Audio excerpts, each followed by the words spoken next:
जय हिंद साथियों, स्वागत है आपका self study classes with Sumit Jain YouTube channel और दोस्तों ऐप में।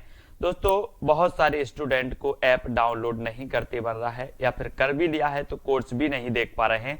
तो मैं आज उनको बता दूं कि ये जो सेल्फ स्टडी क्लासेस इस प्रकार से जब आप प्ले स्टोर से करते हैं तो ये आपका वेल जो है आइकन उसमें लगा हुआ है ना। तो इस प्रकार से सेल्फ स्टडी क्लासेस आपको सर्च करना है और ऐसे आइकन में आपको ऐप मिलने वाला है। ठीक है, तो दोस्तों हम देखें कि प्ले स्टोर में आपको इस प्रकार से दिखेगा ये सेल्फ स्टडी क्लासेस। ठीक है, ये प्ले स्टोर में आपको सेल्फ स्टडी क्लासेस का ऐप दिखने वाला है।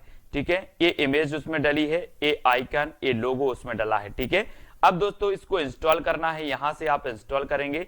ठीक है, अब इंस्टॉल करेंगे तो वहां पर आपको नंबर मांगेगा, जीमेल नंबर मांगेगा, तो आपको ओटीपी आएगा, तो आप रजिस्टर करके आगे बढ़ेंगे। दोस्तों आपको टेस्ट भी करवाया जाएगा, ट्रिक भी बताई जाएगी। तो जल्दी से बताएं, बकरी बिलाप के रचनाकार कौन है? दोस्तों 2 सेकंड है आपके पास।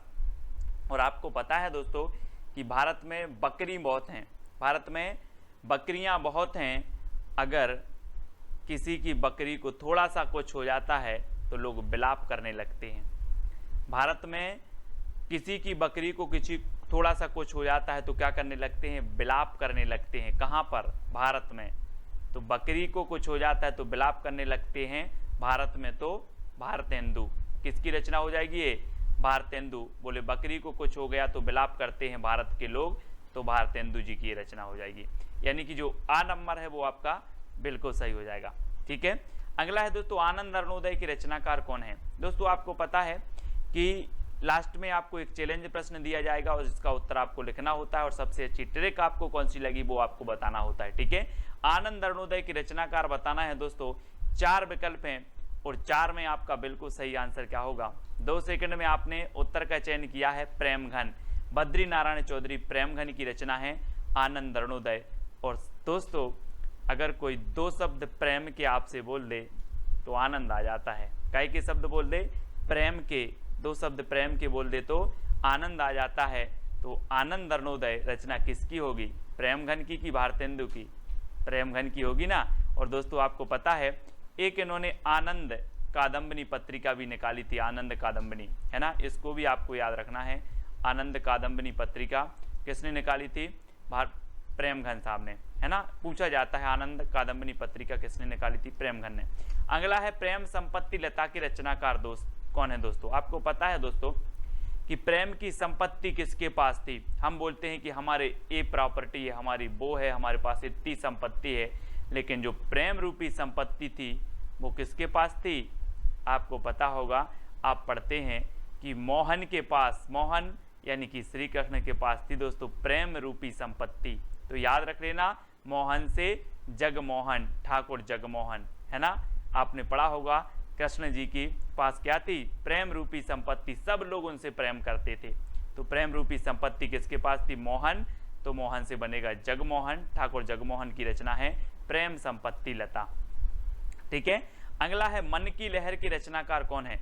दोस्तों 2 सेकंड में आप अपने उत्तर का चयन करेंगे और मैं आपको बता दूं कि अगर कभी मन में लहर उठ जाए कि हमें पढ़ाई करना है, कभी मन में लहर उठ जाए तो कि हमें पढ़ाई करना है, तो उसका प्रताप बहुत होता है दोस्तों, उसका प्रताप बहुत होता है और आप आईएएस आईपीएस बन जाते हो, है ना।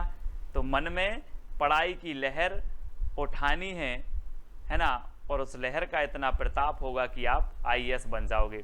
तो काय का प्रताप है? मन की लहर का प्रताप है। बोले ये तो आईएएस कैसे बन गए? वो तो ये तो मन की लहर का प्रताप है जो हम आईएएस बन गए।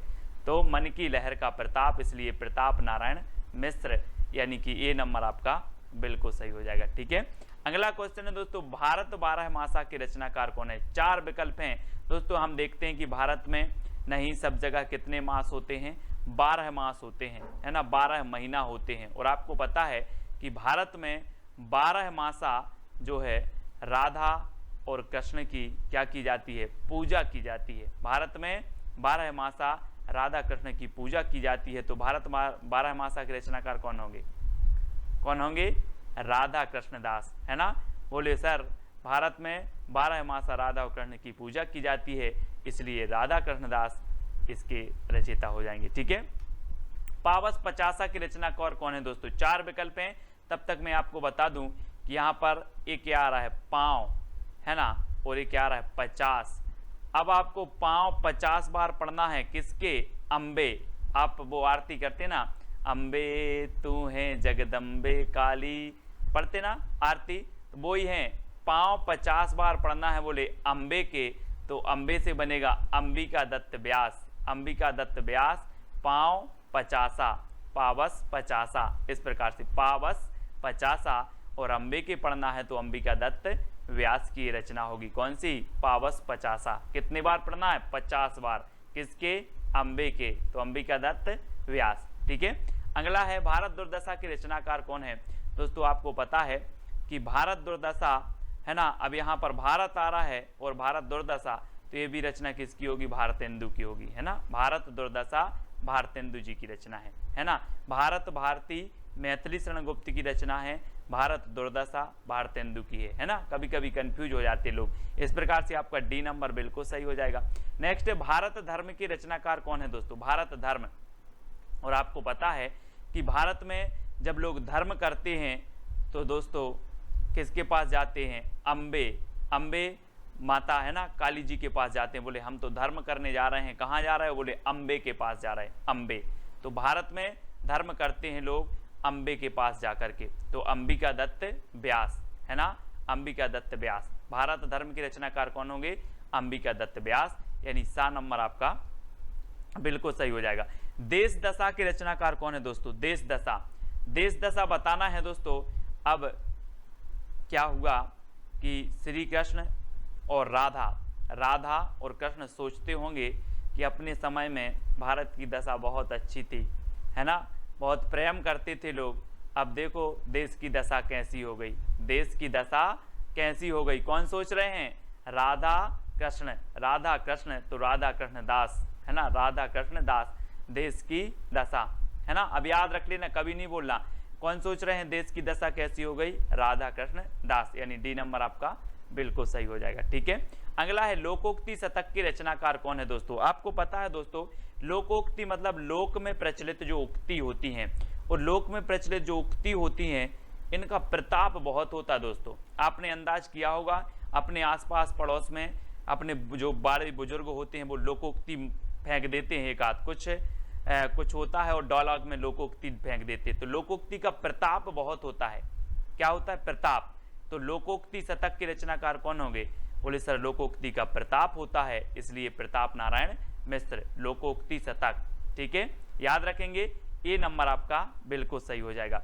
अगला है दोस्तों दशरथ विलाप, दशरथ विलाप के रचनाकार कौन है, 4 विकल्प हैं, और दोस्तों आपको पता है कि जो दशरथ विलाप है, ये दशरथ विलाप भारत के लोगों ने देखा कि अमेरिका के लोगों ने देखा। जब रामायण चल रही थी लॉकडाउन में, तो क्या चल रही थी, रामायण, और रामायण में जब वनवास हुआ राम जी को तो दशरथ विलाप कर रहे थे, और दशरथ विलाप कर रहे थे तो ये भारत के लोगों ने देखा, भारत के जन बच्चों ने देखा, तो दशरथ विलाप के रचनाकार कौन होंगे, भारत के ने देखा तो भारतेंदु, है ना, अमेरिका वालों ने तो नहीं देखा, है ना, भारत के लोगों ने देखा तो भारतेंदु। ठीक है, अगला है वर्षा विनोद और फूलों के गुच्छा के रचनाकार कौन है। दोस्तों आपको याद रख लेना है, भारतेंदु को भारत से जोड़ना है, बस भारतेंदु को भारत से। और आपको पता है कि भारत में ऐसी वर्षा होती है, ऐसी वर्षा होती है कि पेड़ों में एक फूल नहीं पूरा गुच्छा ही फूलता है ना।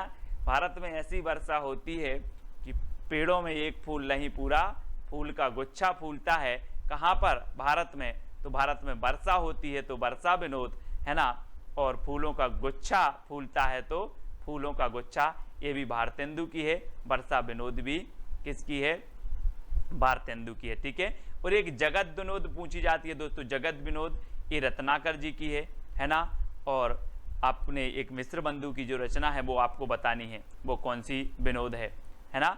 तो वर्षा विनोद और फूलों के गुच्छा किसकी है, भारतेंदु जी, यानी डी नंबर आपका बिल्कुल सही होगा। 100 अजान एक सुजान की रचनाकार कौन है दोस्तों। 100 अजान एक सुजान, बोले ऐसा क्या है सुजान में कि 100 अजान और एक सुजान, ऐसा क्या है सुजान में। तो बोले भैया सुजान के बाल बहुत अच्छे हैं। क्या हैं, सुजान, क्या आपने देखा होगा घनानंद जी की प्रेमिका का नाम था सुजान, है ना। अब बोले 100 अजान और एक सुजान, तो बहुत सारे लोग बोले यार सुजान में ऐसा क्या है, तो बोले सुजान के बाल बहुत अच्छे हैं, तो बाल से बनेगा बालकृष्ण भट्ट। सुजान के क्या हैं, बाल बहुत अच्छे हैं, एक अजान और 100 सुजान, है ना, एक इसकी है बालकृष्ण भट्ट जी का, है ना। ये 4 नंबर आपका बिल्कुल सही हो जाएगा, है ना। हिंदी प्रदीप के ये रचनाकार थे। तो हमने आपको याद करवाई थी ट्रिक कि प्रदीप के बाल भट्टा से भरत गए, है ना। तो प्रदीप, हिंदी प्रदीप और बाल से बालकृष्ण भट्ट, इस प्रकार से आपको याद रखना है। अगला है दोस्तों नूतन ब्रह्मचारी के रचनाकार कौन है, और 4 विकल्प हैं, 2 सेकंड है। नूतन मतलब होता है नया, नूतन मतलब होता है क्या, नया। अब नया ब्रह्मचारी कौन बनेगा, कोई बालक ही बनेगा, कोई बाल बनेगा, है ना। तो आपने एक सुना होगा बाल ब्रह्मचारी और एक सुना है यहाँ पर नूतन ब्रह्मचारी। बोले सर कोई नया बाल ब्रह्मचारी बनेगा तो वो बाल बनेगा, तो बालकृष्ण भट्ट, है ना। कोई बालक बनेगा तो बालकृष्ण भट्ट, और इसको बाल ब्रह्मचारी कर दो, बाल ब्रह्मचारी। तो ये बालकृष्ण भट्ट की है नूतन ब्रह्मचारी, ठीक है। ए नंबर, सी नंबर आपका बालकृष्ण भट्ट बिल्कुल सही हो जाएगा। अगला है बाल विवाह नाटक के रचनाकार कौन है दोस्तों, बाल विवाह नाटक। अब यहाँ तो सीधा सीधा है कि यहाँ पर बाल आया है और यहाँ पर भी बाल आ गया, तो बाल विवाह के बालकृष्ण भट्ट हैं, है ना। तो सा नंबर आपका बिल्कुल सही हो जाएगा, ठीक है। अगला है दोस्तों लालित्य लहरी की रचनाकार कौन है, लालित्य लहरी, और 4 विकल्प हैं। और दोस्तों आपको पता है कि कुछ लोग बहुत लालायत रहते हैं, काय के, प्रेम के। आपने वो गाना सुना होगा, कौन सा, कि हायो रब्बा दिल करता है देखो अजब तमाशे हैं, प्यार बांटने वाले देखो प्यार के कितने प्यासे हैं। तो कुछ दोस्तों क्या है, प्रेम के बहुत प्यासे रहते हैं, लालायत रहते हैं, लालायत। तो ये लालित्य से लालायत, है ना। तो लालित्य लहरी, अभी आपने साहित्य लहरी पढ़ी होगी, है ना, लेकिन अब लालित्य लहरी। तो ये लालित्य लहरी से लालायत, बोले लालायत रहते हैं काय के, प्रेम के। तो ये प्रेम की रचना है, प्रेम घन की रचना है, यानी बा नंबर आपका बिल्कुल सही हो जाएगा, ठीक है। लालायत रहते हैं काय के, प्रेम के। तो लालित्य लहरी प्रेम घन की है ना। और ललित ललाम एक पूछी जाती है, ललित ललाम मतीराम की रचना, है ना।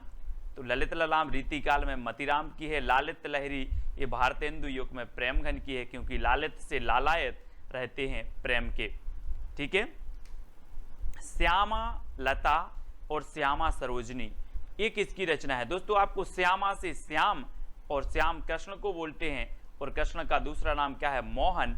तो मोहन की होगी जगमोहन सिंह ठाकुर, है ना। श्यामा लता और श्यामा सरोजनी, है ना। तो श्याम किसको बोलते हैं, मोहन को। तो ठाकुर जगमोहन सिंह की दोनों रचना है, श्यामा लता और श्यामा सरोजनी, ठीक है। किसकी है, जगमोहन सिंह की। अगला क्वेश्चन है बंदर सभा के रचनाकार कौन है दोस्तों। आपको पता है दोस्तों कि भारत में बंदर की भी सभा होती है, भारत में बंदर की भी सभा होती है। अमेरिका में नहीं होती, कहाँ होती है, भारत में। तो भारत में बंदर सभा होती है, तो बंदर सभा के रचनाकार कौन होंगे, कौन होंगे, बंदर सभा भारत में होती है तो कौन होंगे, भारतेंदु की प्रेम घन, भारतेंदु होगी ना, भारत में होती है बंदर सभा, तो भारतेंदु जी की रचना है, ठीक है। अगला क्वेश्चन है देवयानी की रचनाकार कौन है दोस्तों। देवयानी, देव यानी क्या होता है, देव यानी, बोले सर देव यानी होता है मोहन, यानी कि कृष्ण जी। देव यानी मोहन, देव यानी मोहन। अब बोलते ना कि देव यानी क्या होता है, देव का मतलब क्या होता है, ऐसे करते ना। तो देव यानी मोहन, देव यानी मोहन, ठीक है। तो देवयानी के रचनाकार कौन होंगे, जगमोहन सिंह, ठाकुर जगमोहन सिंह, ठीक है। इस प्रकार से याद रखेंगे। अगला है अलौकिक लीला के रचनाकार कौन है दोस्तों। आपको पता है कि पहले क्या करते थे, जो भगवान थे वो क्या करते थे, प्रेम करते थे, तो बोले ये तो अलौकिक लीला है। भगवान प्रेम करते थे तो अलौकिक लीला है। तो क्या करते थे, प्रेम, तो प्रेम से प्रेम घन, अलौकिक लीला, है ना। बोले ये तो अलौकिक लीला है, प्रेम की अलौकिक लीला, प्रेम की अलौकिक लीला, याद रख लेना इस प्रकार से, प्रेम की अलौकिक लीला। सबसे पहली जो आपकी रचना है वैदेही वनवास और प्रिय प्रवास की रचनाकार कौन है। 2 सेकंड आपको दिए जाएंगे, आपको उत्तर कमेंट में लिखना है। और दोस्तों जब तक मैं आपको बता दूं कि वनवास किसको हुआ था, अयोध्या के राजा राम को हुआ था। किसको हुआ था? अयोध्या के राजा राम को वनवास हुआ था, है ना। तो अयोध्या से उपाध्याय आपका उत्तर होगा। और जब ये वनवास हुआ तो ये अपने प्रिय को लेकर प्रवास कर गए थे, वन को प्रवास कर गए थे, है ना। तो प्रिय को, तो प्रिय प्रवास, है ना। और अयोध्या के राजा किसको?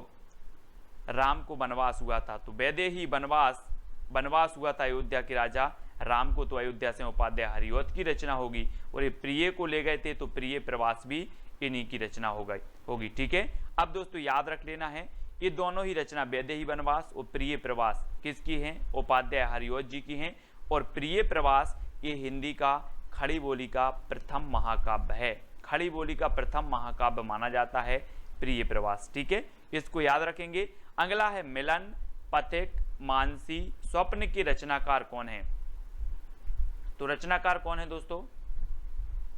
आपका बिल्कुल सही आंसर होगा, वो कौन होंगे? उत्तर आपका सही हो जाएगा दोस्तों, राम नरेश त्रिपाठी। कौन है?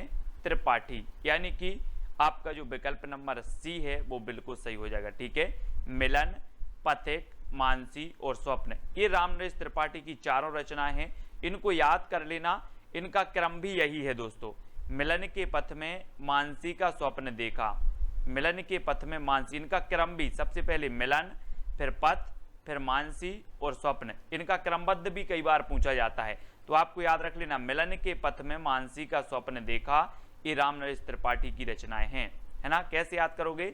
मिलन के पथ में मानसी का स्वप्न देखा, ये राम नरेश त्रिपाठी जी की रचनाओं का एक ट्रिक हो जाएगी जो आपको याद रख लेना है। और ये रचनाएं त्रिपाठी जी की हैं। ठीक है, अगला है दोस्तों कृषक क्रंदन के रचनाकार कौन हैं? दोस्तों आपको पता है कि जब इस प्रकार से पानी नहीं गिरता तो कृषक क्या करता है? क्रंदन करता है। और क्रंदन इसका ईश्वर के पास गया, क्या? क्रंदन गया, तो क्रंदन गया, तो गया से गया प्रसाद शुक्ल स्नेही, क्रंदन गया, तो गया प्रसाद शुक्ल स्नेही, तो कृषक का क्रंदन गया, तो गया प्रसाद शुक्ल स्नेही की रचनाकार जो है कृषक क्रंदन की रचनाकार हो जाएंगे। इस प्रकार से अब कभी भी आपकी रचना पूछेगी, बोली कृषक क्रंदन, तो आपको याद आएगा क्रंदन गया, तो गया प्रसाद शुक्ल स्नेही। अगला हिंडोला की रचनाकार कौन है दोस्तों? चार विकल्प है, चार में से आपको बताना है। और आपको पता है कि आपको याद कर लेना है जगन्नाथ का हिंडोला, जगन्नाथ का हिंडोला, यानी कि जो सी नंबर है वो बिल्कुल सही हो जाएगा, जगन्नाथ का हिंडोला। तो हिंडोला रचना और ये किसकी हो जाएगी? जगन्नाथ दास रत्नाकर। ये देखो चित्र में जगन्नाथ का हिंडोला, जगन्नाथ का हिंडोला। अब कभी भूलोगे आप? नहीं भूल पाओगे। जगन्नाथ का हिंडोला, बोले हिंडोला रचना किसकी है? बोले जगन्नाथ दास रत्नाकर, है ना। सी नंबर आपका बिल्कुल सही हो जाएगा। अगला है संपत्ति शास्त्र की रचनाकार कौन है? दोस्तों चार विकल्प हैं, चार में से चयन करना है। और आपको पता है अगर आप महावीर की भक्ति करोगे तो आपके पास संपत्ति की कमी नहीं रहेगी। किसकी भक्ति करोगे? महावीर भगवान की भक्ति करोगे तो आपके पास संपत्ति की क्या नहीं रहेगी? कमी नहीं रहेगी। तो महावीर से बनेगा आपका महावीर प्रसाद द्विवेदी। ठीक है, महावीर से क्या बनेगा? महावीर प्रसाद द्विवेदी। इस प्रकार से आपको याद रखना है। ठीक है, बोले महावीर की भक्ति करेंगे तो संपत्ति की कमी नहीं रहेगी। महावीर प्रसाद द्विवेदी, इनके नाम पर द्विवेदी योग का नाम पड़ा था। ठीक है, भारत भारती की रचनाकार कौन है दोस्तों? चार विकल्प हैं भारत भारती। और आपको पता है कि हम भारत भारती की शरण में हैं। हम लोग क्या हैं? भारत भारती की, माँ भारती की शरण में है कि नहीं है? चित्र में देखो जरा, माँ भारती की शरण में है हम लोग, है ना, माँ भारती की शरण में। तो भारत भारती की शरण, तो मैथिली शरण गुप्त। भारत भारती की शरण में है तो मैथिली शरण गुप्त, है ना, शरण गुप्त, मैथिली शरण गुप्त कि इसके रचनाकार हो जाएंगे, है ना। रस कलश के रचनाकार कौन है दोस्तों? रस कलश, ये देखो, रस का कलश औंधा दिया, औंध दिया, है ना, रस का कलश औंध दिया। तो रस कलश की रचनाकार कौन होंगे? औंध दिया तो हरिऔध, है ना। रस का कलश हरि के ऊपर औंध दिया, हरि मतलब भगवान, भगवान के ऊपर औंध दिया। तो रस कलश हरि के ऊपर औंध दिया। चित्र में देखो, हरि के ऊपर औंध दिया, है ना, औंध दिया ना, तो हरिऔध, रसकलश रचनाकार हरिऔध की है। ठीक है, अगला है काव्य मंजूषा के रचनाकार कौन है। दोस्तों 4 विकल्प हैं, 4 सेकंड में आप उत्तर बताएंगे। ट्रिक भी आपके सामने है कि महावीर का काव्य मंजूषा पढ़ती है। महावीर का काव्य कौन पढ़ती है, मंजूषा पढ़ती है। तो काव्य मंजूषा महावीर प्रसाद द्विवेदी, यानी डी नंबर आपका बिल्कुल सही हो जाएगा। अब महावीर का काव्य मंजूषा पढ़ती है, याद रखेंगे आप, महावीर का काव्य मंजूषा पढ़ती है ना। तो काव्य मंजूषा के रचनाकार जो होंगे वो महावीर प्रसाद द्विवेदी होंगे। अगला है दोस्तों रंग में भंग के रचनाकार कौन है। रंग में भंग, दोस्तों आप रंग बना रहे थे और मैंने मेथी डाल दी, मेथी डाल दी, तो आप बोलोगे यार रंग में भंग कर दिया आपने, रंग में भंग कर दिया, क्या डाल दी, मेथी डाल दी, तो रंग में भंग कर दिया। तो रंग भंग के रचनाकार कौन होंगे, मेथी डाल दी तो मैथिली शरण गुप्त। रंग में भंग कर दिया मेथी डाल के, तो रंग में भंग ये रचना किसकी होगी, मैथिली शरण गुप्त की। अधिकांश लोगों को पता है, ये नंबर आपका बिल्कुल सही हो जाएगा। ठीक है, अगला है शंकर सरोज और शंकर सर्वस्व के रचनाकार कौन है। अब दोस्तों यहाँ पर शंकर आ रहा है, यहाँ पर भी शंकर आ रहा है, तो उत्तर में भी शंकर आएगा। नाथूराम शर्मा शंकर, शंकर सरोज और शंकर सर्वस्व के रचनाकार कौन है, नाथूराम शर्मा शंकर हैं, यानी यह नंबर आपका बिल्कुल सही हो जाएगा। ठीक है, अगला है राम रावण विरोध की रचनाकार कौन है। दोस्तों राम और रावण का क्या है, एक दूसरे से विरोध चलता था, और राम और रावण के विरोध में कोई राय नहीं देना, है ना। मैंने कहा राम और रावण के विरोध में राय नहीं देना, तो कुछ लोग बोले सर राय देवी, अपन तो राय देवी, तो राय देवी, राम रावण के विरोध में अपन तो राय देवी, तो राय देवी प्रसाद पूर्ण। राम रावण के विरोध में राय देवी, तो राय देवी प्रसाद पूर्ण। ठीक है, ठीक है, राम रावण के विरोध में राय देवी, तो राय देवी प्रसाद पूर्ण, सा नंबर इसका सही हो जाएगा। ठीक है, प्रवासी के रचनाकार कौन है। 4 विकल्प हैं दोस्तों, आपको पता है प्रवासी मतलब क्या होता है। प्रवासी पक्षी नाम सुना होगा।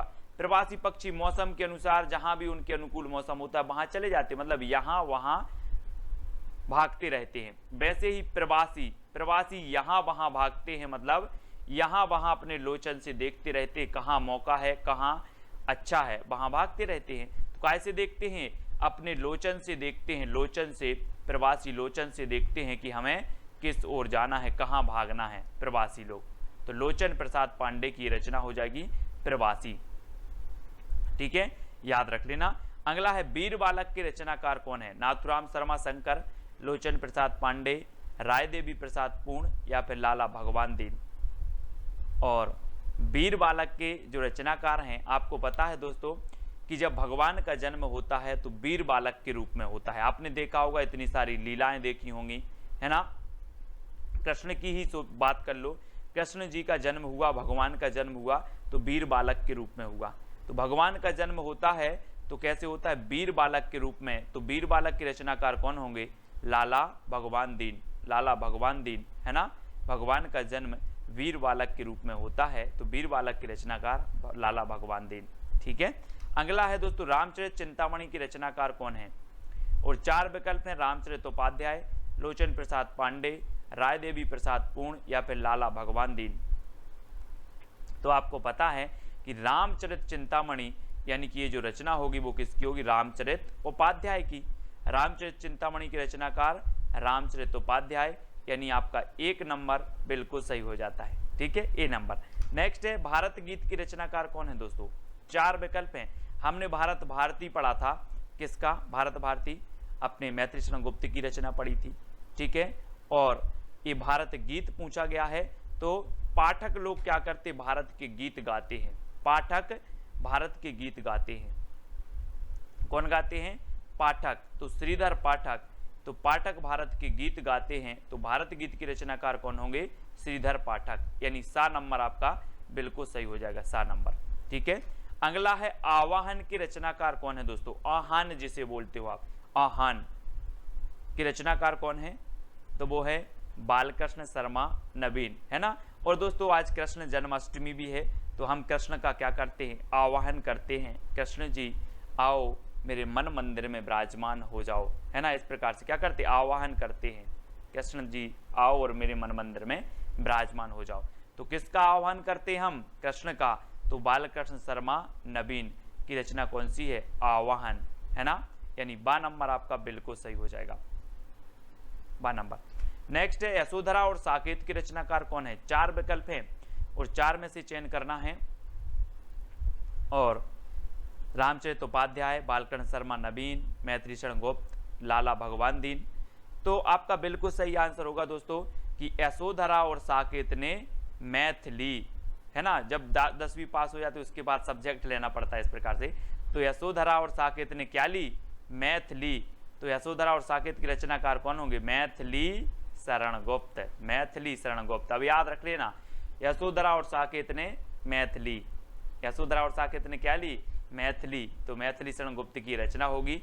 ये खंड काव्य है यशोधरा और ये साकेत महाकाव्य है, इसमें 12 सर्ग हैं, है ना, याद रखना। और 12वें सर्ग में उर्मिला और लक्ष्मण का मिलन भी है। नेक्स्ट है स्वदेशी कुंडल की रचनाकार कौन है। दोस्तों अब अगर कोई कुंडल खरीदना है, किसी को मतलब सोने के कुंडल खरीदना है, तो अपन क्या करेंगे, स्वदेशी की राय दोगे कि चाइना की खरीदवा दोगे। स्वदेशी की राय देवी, स्वदेशी की राय देवी। बोले सर अपन तो स्वदेशी की राय देवी, है ना, स्वदेशी की राय देवी। तो स्वदेशी कुंडल राय देवी, राय देवी प्रसाद पूर्ण, स्वदेशी की राय देवी। काय की राय देवी, स्वदेशी की। तो 7 नंबर आपका बिल्कुल स्वदेशी कुंडल के रचनाकार कौन हो जाएंगे, राय देवी प्रसाद पूर्ण। बिकट भट्ट के रचनाकार कौन है दोस्तों, बिकट भट्ट। 4 विकल्प हैं और 4 में आपको याद रखना है कि रामचरित उपाध्याय की है, बालकृष्ण शर्मा नवीन की है, मैथिली शरण गुप्त की है या फिर लाला भगवान दीन की है। तो याद रख लेना है आपको, आपका सही उत्तर हो जाएगा मैथिली शरण गुप्त की। मैथिली का विकेट गिर गया, मैथिली का विकट गिर गया, मैथिली का दे देखो विकट गिर गया। तो बिकट भट्ट की रचनाकार कौन होंगे, बोले सर मैथिली का विकट गिर गया, विकट गिर गया तो मैथिली शरण गुप्त, ठीक है, विकट गिर गया और बिकट भट्ट मैथिली शरण गुप्त, है ना। अगला है उद्धव शतक और गंगा अवतरण की रचनाकार कौन है। रामचरित उपाध्याय, जगन्नाथ दास रत्नाकर, मैथिली शरण गुप्त या फिर लाला भगवान दीन। 4 विकल्प हैं, 4 में से आपको चयन करना है। वीडियो को लाइक करना है और आपको शेयर भी करना है, ठीक है। और आपका बिल्कुल सही आंसर होगा कि उद्धव शतक और गंगा अवतरण के रचनाकार हैं जगन्नाथ दास रत्नाकर। रत्नाकर ने गंगा अवतरण में शतक लगाया, रत्नाकर ने गंगा अवतरण में शतक लगाया, गंगा अवतरण से गंगा अवतरण शतक लगाया तो उद्धव शतक, ठीक है। रत्नाकर ने कब लगाया, गंगा अवतरण में शतक लगाया। रामायणी महाकाव्य की रचनाकार कौन है। 4 विकल्प हैं, 2 सेकंड में आप अपने उत्तर का बताना है दोस्तों। और यहाँ पर चित्र में देखना दोस्तों, एक कामायनी रचना है और ये महाकाव्य है। और आपको पता है कि आप कामना करने जाते हो कहाँ पर, जय शंकर की प्रसाद, शंकर जी के पास जाते हो ना, भगवान मुझे परीक्षा पास करवा देना, तो क्या करने जाते हो, कामना करने जाते हो। तो कामायनी महाकाव्य किसका होगा, शंकर जी के पास जाते हो तो जय शंकर प्रसाद, ठीक है। और एक कामायनी दोस्तों आपको ये आपको रचना दिख रहा है, ये रचना है, ये बुक है और ये जयशंकर प्रसाद जी की है, ठीक है। और ये महाकाव्य है, कितने सर्गों का महाकाव्य है, 15 सर्गों का महाकाव्य है दोस्तों। और 1935 में ये प्रकाशित हुआ था, ठीक है। तो याद रख लेना, छायावाद का श्रेष्ठ महाकाव्य माना जाता है। लोकायतन महाकाव्य के रचनाकार कौन है दोस्तों। 4 विकल्प हैं दोस्तों, महाकाव्य लोकायतन और कामायनी, ये दोनों ही छायावाद के महाकाव्य हैं। और आपको बताना है 2 सेकंड में। और इसकी जो ट्रैक है दोस्तों, लोक में सुमित्रा आए हैं, लोक में सुमित्रा आए हैं, तो लोक में तो लोकायतन और सुमित्रा आए हैं तो सुमित्रा नंदन पंत। ये सुमित्रा नंदन पंत का महाकाव्य माना जाता है दोस्तों लोकायतन, ठीक है। यानी बी नंबर आपका सही हो जाएगा। आपको ट्रिक याद रखनी है, लोक में सुमित्रा आए हैं, लोक से लोकायतन और सुमित्रा से सुमित्रा नंदन पंत, ठीक है। पल्लव के रचनाकार कौन है दोस्तों। 4 विकल्प हैं, जब तक मैं आपको बता दूं कि जो पल्लव है इसे छायावाद का घोषणा पत्र, छायावाद का मैनिफेस्टो कहा जाता है। पंत जी की प्रसिद्धि का आधार भी कौन सा है, पल्लव ग्रंथ है। और ये किसकी है, पंत जी की है, सुमित्रा नंदन पंत। और इन्हें प्रकृति का चेतेरा कवि भी कहा जाता है ना। प्रकृति का सुकुमार कवि, प्रकृति का चेतेरा कवि, और दोस्तों सुमित्रा से पल्लव पड़ा है। आप बोलते ना कि किससे पाला पड़ गया यार, वही है, सुमित्रा से पाला पड़ा है, सुमित्रा से पल्लव पड़ा है। ठीक है, तो सुमित्रा से पल्लव पड़ा तो सुमित्रा नंदन पंत की रचना हो जाएगी पल्लव। तुलसीदास के रचनाकार कौन है? 4 विकल्प हैं, जयशंकर प्रसाद, सुमित्रा नंदन पंत, निराला, महादेवी वर्मा। और आपको पता है दोस्तों तुलसीदास एक श्रेष्ठ कवि हैं और तुलसीदास रचना भी है, तो तुलसीदास निराला कवि है, तुलसीदास निराला कवि है। तो तुलसीदास तो निराला कवि है ही दोस्तों, और तुलसीदास जो रचना है ये भी निराली रचना है, यानी कि निराली से और निराला से आपका निराला सा नंबर सही हो जाएगा। आपको याद रख लेना तुलसीदास निराला कवि है। ठीक है, तो ये तुलसीदास रचना निराला की हो जाएगी। ठीक है, अगला है दोस्तों राम की शक्ति पूजा के रचनाकार कौन है? बहुत ही बढ़िया रचना है और मोस्ट इंपॉर्टेंट है दोस्तों। और राम की शक्ति की पूजा कौन करते हैं? निराले व्यक्ति करते हैं, है ना। या फिर राम की शक्ति पूजा निराली है, राम की शक्ति पूजा निराली है, राम की शक्ति पूजा निराले व्यक्ति करते हैं। तो राम की शक्ति पूजा के रचनाकार कौन होंगे? कौन होंगे? निराला, यानी कि जो सा नंबर है वो आपका बिल्कुल सही हो जाएगा। यामा के रचनाकार कौन है दोस्तों? यामा, जैसे कि 1982 में ज्ञानपीठ पुरस्कार मिला था दोस्तों, और आपको पता है कि आप बोलते ना या माँ, या माँ बोलते किसे? महादेवी को, महादेवी को माँ बोलते हैं। तो ये यामा भी रचना किसकी हो जाएगी? महादेवी वर्मा की हो जाएगी। ठीक है, याद रख लेना। छायावाद की श्रेष्ठ कवित्री हैं दोस्तों, इन्हें आधुनिक मीरा भी कहा जाता है ना। आधुनिक मीरा किसे कहा जाता है? तो महादेवी वर्मा को, है ना। और चित्ररेखा के रचनाकार कौन है?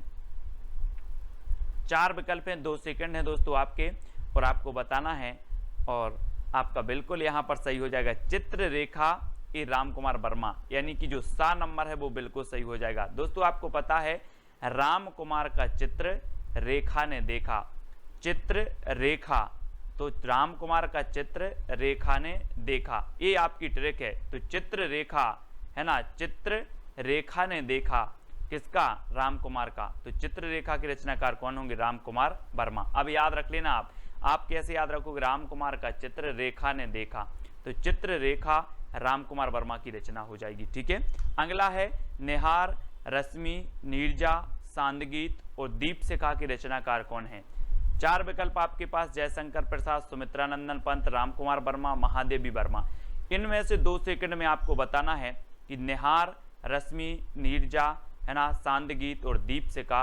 और आपको पता है दोस्तों कि ये पूरी ही रचनाएं किसकी हैं? महादेवी वर्मा की हैं। महादेवी वर्मा, यानी कि 4 नंबर आपका बिल्कुल सही हो जाएगा। अब यहाँ पर देखो दोस्तों, सबसे पहले क्या होता है प्रभात में? सबसे पहले जब हमारा सुबह होता है, प्रभात होता है, तब निहार आता है। निहार यानी कि ओस आता है कि सुबह सुबह की नहीं, ओस आता है, तो निहार आता है, निहार। ठीक है, फिर क्या आती है? रश्मि, यानी कि सूरज की ज्योति आती हैं, तो रश्मि आती है। ठीक है, फिर रश्मि आती है, और फिर दोस्तों नीरजा खिलती है, यानी कि जो है कमल खिलता है ना, कमल खिलता है, तो नीरजा खिलता है। ठीक है, फिर सांदगीत, फिर सांदगीत में हम क्या करते हैं? सांदगीत की बेला आती है, शाम को सांदगीत की बेला आती है, और उसके बाद हम महादेवी को क्या जलाते हैं? दीपशिखा जलाई जाती है, महादेवी को दीपशिखा जलाई जाती है। तो अब याद रख लेना, आप थोड़ा सा अपना मुंह ऊपर करो और देखो कि सबसे पहले प्रभात आता है ना, प्रभात आता है, फिर दोस्तों रश्मि आती है ना, फिर रश्मि आती है, फिर नीरजा खिलता है, फिर सांदगीत गाते हैं, सांदगीत की बेला आती है, और फिर महादेवी के सामने हम दीपशिखा जलाते हैं। तो ये चारों ही रचनाएं जो हो जाएंगी, 5 रचनाएं किसकी होंगी? महादेवी वर्मा की। ठीक है, इस प्रकार से याद रखेंगे। और अगला देखो दोस्तों, नए पत्ते की रचनाकार कौन है? जयशंकर प्रसाद, सुमित्रा नंदन पंत, निराला, महादेवी वर्मा। कौन है? ये सारी की सारी रचनाएं, ये सारी की सारी जो PDF स्टडी मटेरियल है दोस्तों, वो ज्वाइन मेंबर को ज्वाइन व्हाट्सएप ग्रुप में मिल पाएंगे। ठीक है, नए पत्ते के रचनाकार कौन है? और आपको पता है दोस्तों, ये नए पत्ते है ना, ये किसकी रचना है? सूर्यकांत त्रिपाठी, निराला। और आपने पेड़ में देखे होंगे जब नए पत्ते आते हैं तो बिल्कुल निराले पत्ते होते हैं। कैसे होते हैं? निराले होते हैं, नए पत्ते निराले होते हैं। तो नए पत्ते के रचनाकार कौन होंगे? निराला जी। ठीक है, अगला है निर्माल्य एक तारा के रचनाकार कौन है। 4 विकल्प हैं, बहुत ही बढ़िया प्रश्न है।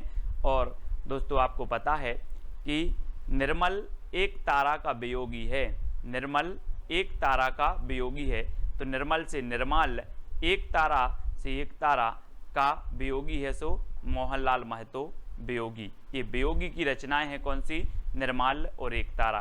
कैसे याद किया, आपको ट्रिक दी कि निर्मल एक तारा का वियोगी है, निर्मल एक तारा का वियोगी है, तो निर्मल और एक तारा के रचनाकार कौन होंगे, मोहनलाल महतो वियोगी। ठीक है। पंछी और रागिनी के रचनाकार कौन है दोस्तों, गोपाल सिंह नेपाली, सुमित्रानंदन पंत, मोहनलाल महतो या फिर महादेवी वर्मा। पंछी और रागिनी, और प्रश्न क्रमांक 11 में आपका बिल्कुल सही आंसर होगा रागिनी का नेपाली पंछी, रागिनी का नेपाली पंछी। तो रागिनी से रागिनी और नेपाली से हो जाएंगे आपके कौन, गोपाल सिंह नेपाली, और पंछी से पंछी। तो पंछी और रागिनी जो रचना है वो किसकी है, गोपाल सिंह नेपाली की। आपको ट्रिक याद रखना है, रागिनी का नेपाली पंछी, रागिनी का नेपाली पंछी। तो रागिनी और पंछी ये गोपाल सिंह नेपाली की रचना हो जाएंगी। ठीक है। अगला है दोस्तों अमृत और विष की रचनाकार कौन है। अमृत और विष 4 विकल्प हैं, और दोस्तों अगर आपने विष को अमृत समझकर पी लिया तो आपका उदय नहीं हो पाएगा। फिर क्या नहीं हो पाएगा, उदय नहीं हो पाएगा। तो अमृत और विष के रचनाकार कौन होंगे, बोले सर हमने विष को अमृत समझकर पी लिया और फिर उदय नहीं हुआ कभी। तो उदय शंकर भट्ट है ना, उदय शंकर भट्ट। और ये एक रचना अमृत और विष अमृतलाल नागर की भी है, कंफ्यूज नहीं होना। और ये अमृत और विष जो रचना है ये किसकी है, उदय शंकर भट्ट की भी है। ठीक है। तो डी नंबर आपका बिल्कुल सही है। कलापी के रचनाकार कौन है, कलापी। दोस्तों यहां पर देखो कला, एक कला लिखा है और आप बोलते हो सर मुझे कला सीखना है। मैंने बोला कितनी कला सीखना है, तो आपने कहा सर मुझे 80 कला सीखना है। कितनी सीखना है, 80।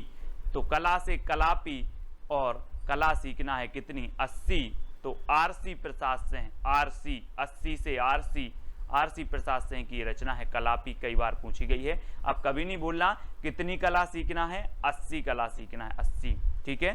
अगला है अंतर्ध्वनि के रचनाकार कौन है दोस्तों। अंतर्ध्वनि, अंतर की ध्वनि मतलब अंदर की ध्वनि को जानो, अंतर की ध्वनि को जानना है।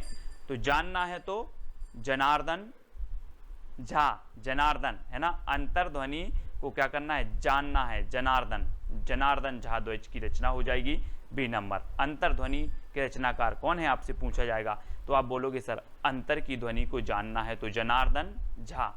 ठीक है। अगला है मानसी, राका और विसर्जन की रचनाकार कौन है दोस्तों। एक मानसी राम त्रिपाठी जी की भी है। ठीक है, और याद रख लेना है। और ये मानसी जो रचना है ये आपकी उदय शंकर भट्ट की भी है। ठीक है, ऐसे आप याद रखेंगे मानसी, राका और विसर्जन। मानसी रुको, उदय शंकर का विसर्जन मत करना। मानसी रुको, उदय शंकर का विसर्जन मत करना। तो मानसी से मानसी, रुको से राका और विसर्जन से विसर्जन। मानसी, राका और विसर्जन है ना। और अमृत और विष, ये 4 रचनाएं इनकी हैं कौन की, उदय शंकर भट्ट की। मानसी रुको, उदय शंकर का विसर्जन मत करना। मानसी रुको, उदय शंकर का विसर्जन मत करना, ये किसकी रचनाएं हो गई, उदय शंकर भट्ट, यानी डी नंबर आपका बिल्कुल सही हो जाएगा। ठीक है। अगला है कुकुरमुत्ता के रचनाकार कौन है। 4 विकल्प हैं दोस्तों, जरा इस चित्र को देखो। कुकुरमुत्ता ये किसकी है, ये देखो बिल्कुल निराला होता है दोस्तों। ये कुकुरमुत्ता देखो कैसा छत्ता सा बना है, निराला ही होता है। आप देखो जरा, निराला, ये निराला होता है कुकुरमुत्ता। तो ये कुकुरमुत्ता के रचनाकार कौन होंगे, निराला है ना। बोले सर कुकुरमुत्ता चित्र में देखा ये निराला होता है, तो निराला की रचना हो जाएगी, ये सूर्यकांत त्रिपाठी निराला। ठीक है। अगला देखो खादी के फूल की रचनाकार कौन है। 4 विकल्प हैं और दोस्तों ये संयुक्त रचना मानी जाती है 2 कवियों की। और वो कवि कौन से हैं, बच्चन के पंती ने खादी के फूल पहने। अपन बोलते ना नाती पंती, तो बच्चन के पंती ने खादी के फूल पहने, याद रख लेना है ना। बच्चन के पंती ने खादी के फूल पहने, तो ये खादी के फूल रचना है और बच्चन के पंती ने पहनी।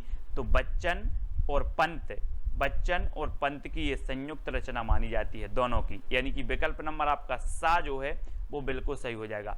खादी के फूल बच्चन के पंती ने पहले, है ना, बच्चन के पंती ने खादी के फूल पहने, ये ट्रिक है आपकी। तो खादी के फूल जो रचना है ये बच्चन और पंत की हो जाएगी, ठीक है, इसको आप याद रखेंगे।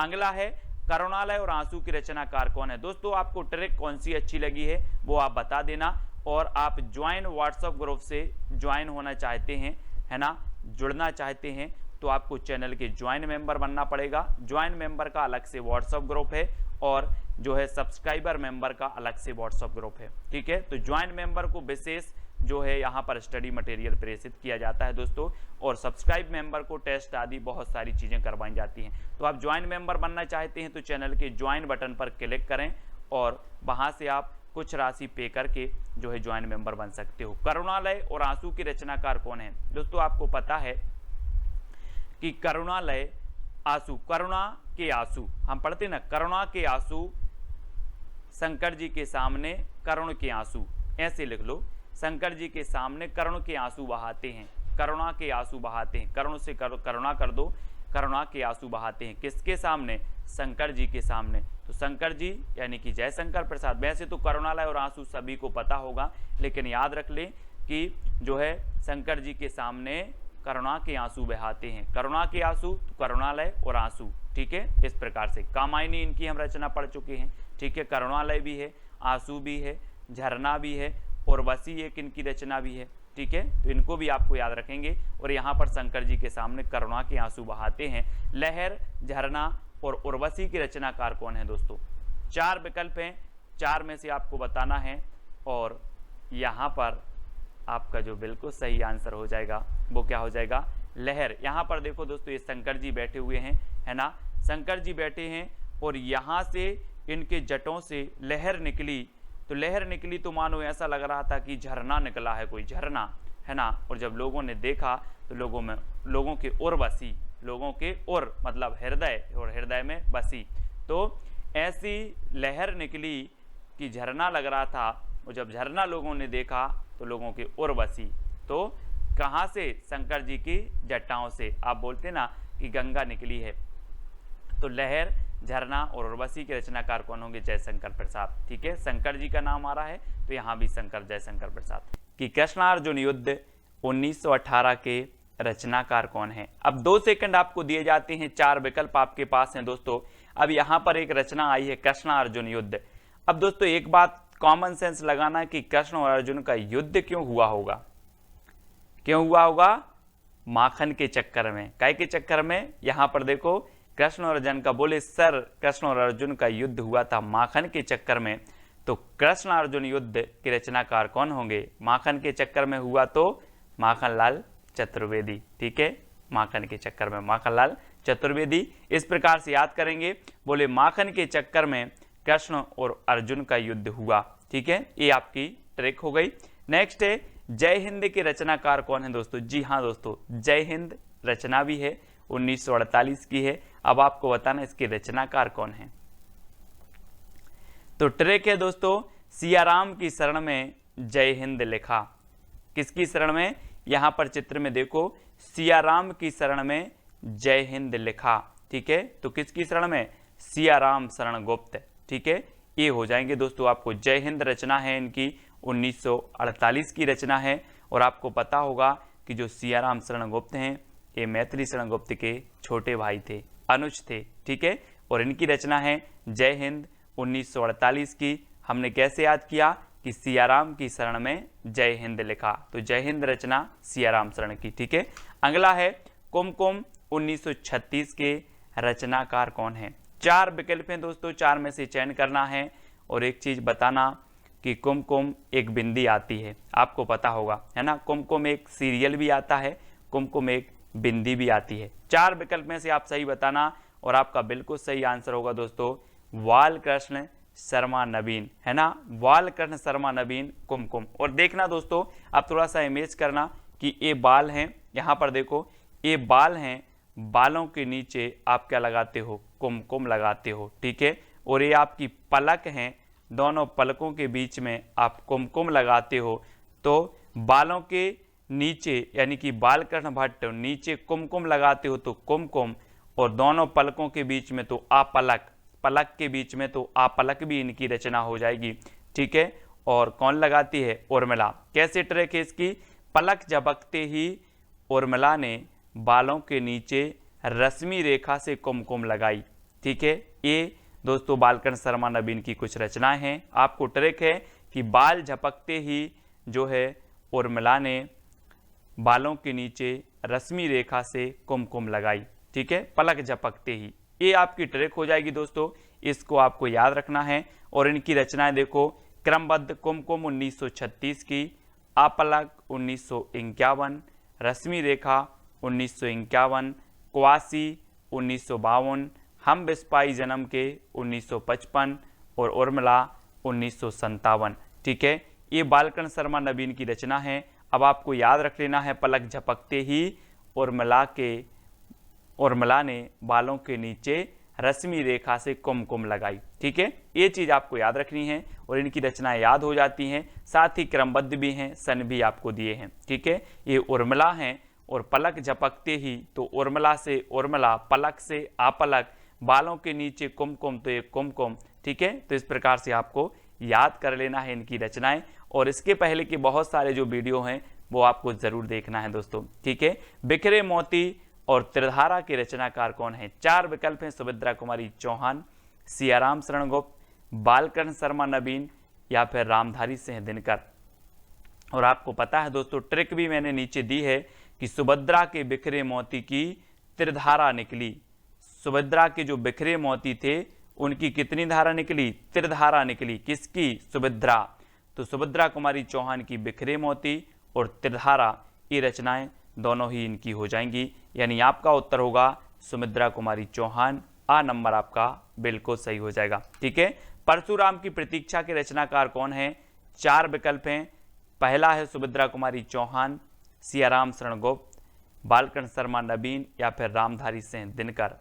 और आपको पता है दोस्तों कि रामधारी सिंह दिनकर को अनल का कवि कहा जाता है, ओज का कवि कहा जाता है। और परशुराम की प्रतीक्षा इनकी दोस्तों बहुत ही बढ़िया रचना है, कई बार पूछी गई है। नीचे ट्रिक दी है कि परशुराम की प्रतीक्षा में उर्वशी और रश्मि ने कुरुक्षेत्र में हुंकार भरी, है ना।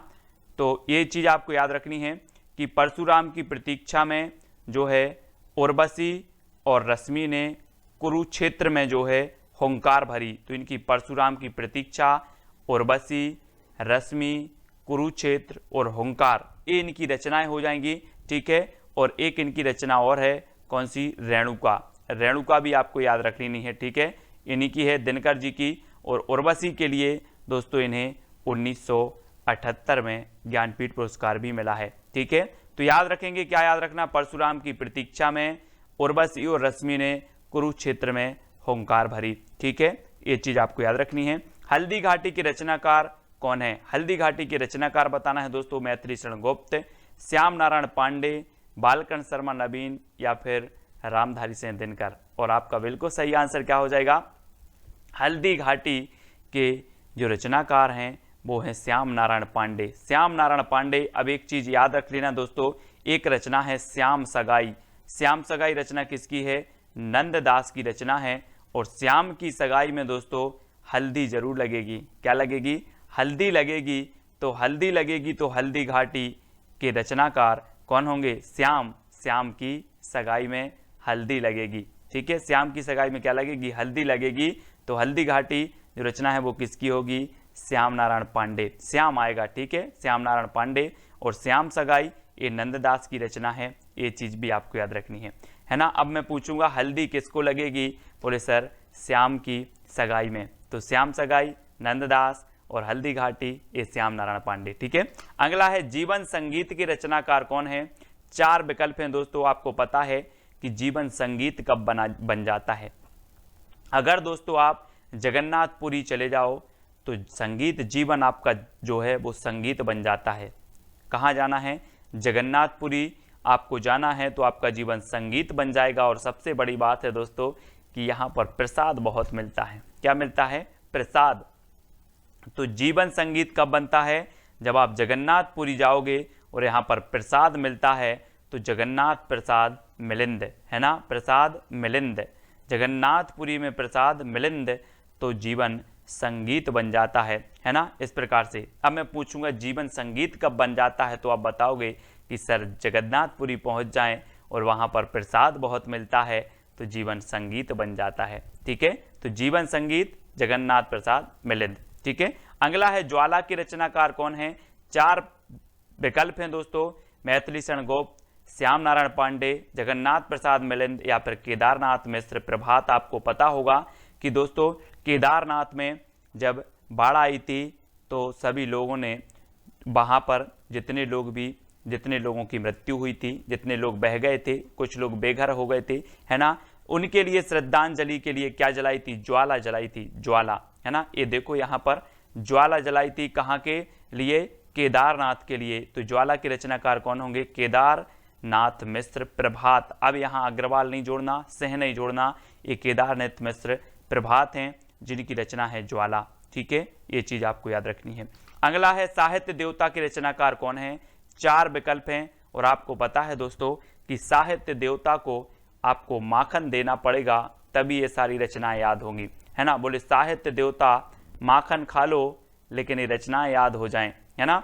अब सभी लोग माखन खवा देना साहित्य देवता को, तो माखन खवा देना तो माखनलाल चतुर्वेदी, है ना, याद रख लेना। अब साहित्य देवता को प्रसन्न करना है तो माखन खवाना पड़ेगा, माखन, है ना। तो साहित्य देवता के रचनाकार माखन खवाना पड़ेगा तो माखनलाल चतुर्वेदी। 1942 की ये रचना है। अगला है मौर्य विजय के रचनाकार कौन है दोस्तों। 4 विकल्प हैं और आपने रामायण बहुत देखी है। मैथिली शरण गुप्त हैं, श्याम नारायण पांडे हैं, जगन्नाथ प्रसाद मिलिंद हैं या फिर सियाराम शरण गुप्त हैं। और आपको पता होगा दोस्तों कि जब श्री राम विजय प्राप्त करके आए तो इन्हें मौर्य मुकुट लगाया गया। क्या लगाया गया, मौर्य मुकुट लगा गया।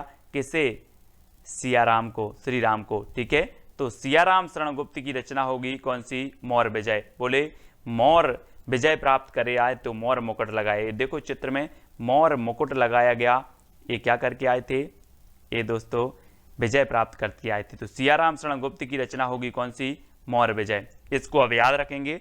अगला है कैदी और कोकिला के रचनाकार कौन है। मैथिली शरण गुप्त हैं, श्याम नारायण पांडे या फिर जगन्नाथ प्रसाद मिलिंद या माखनलाल चतुर्वेदी।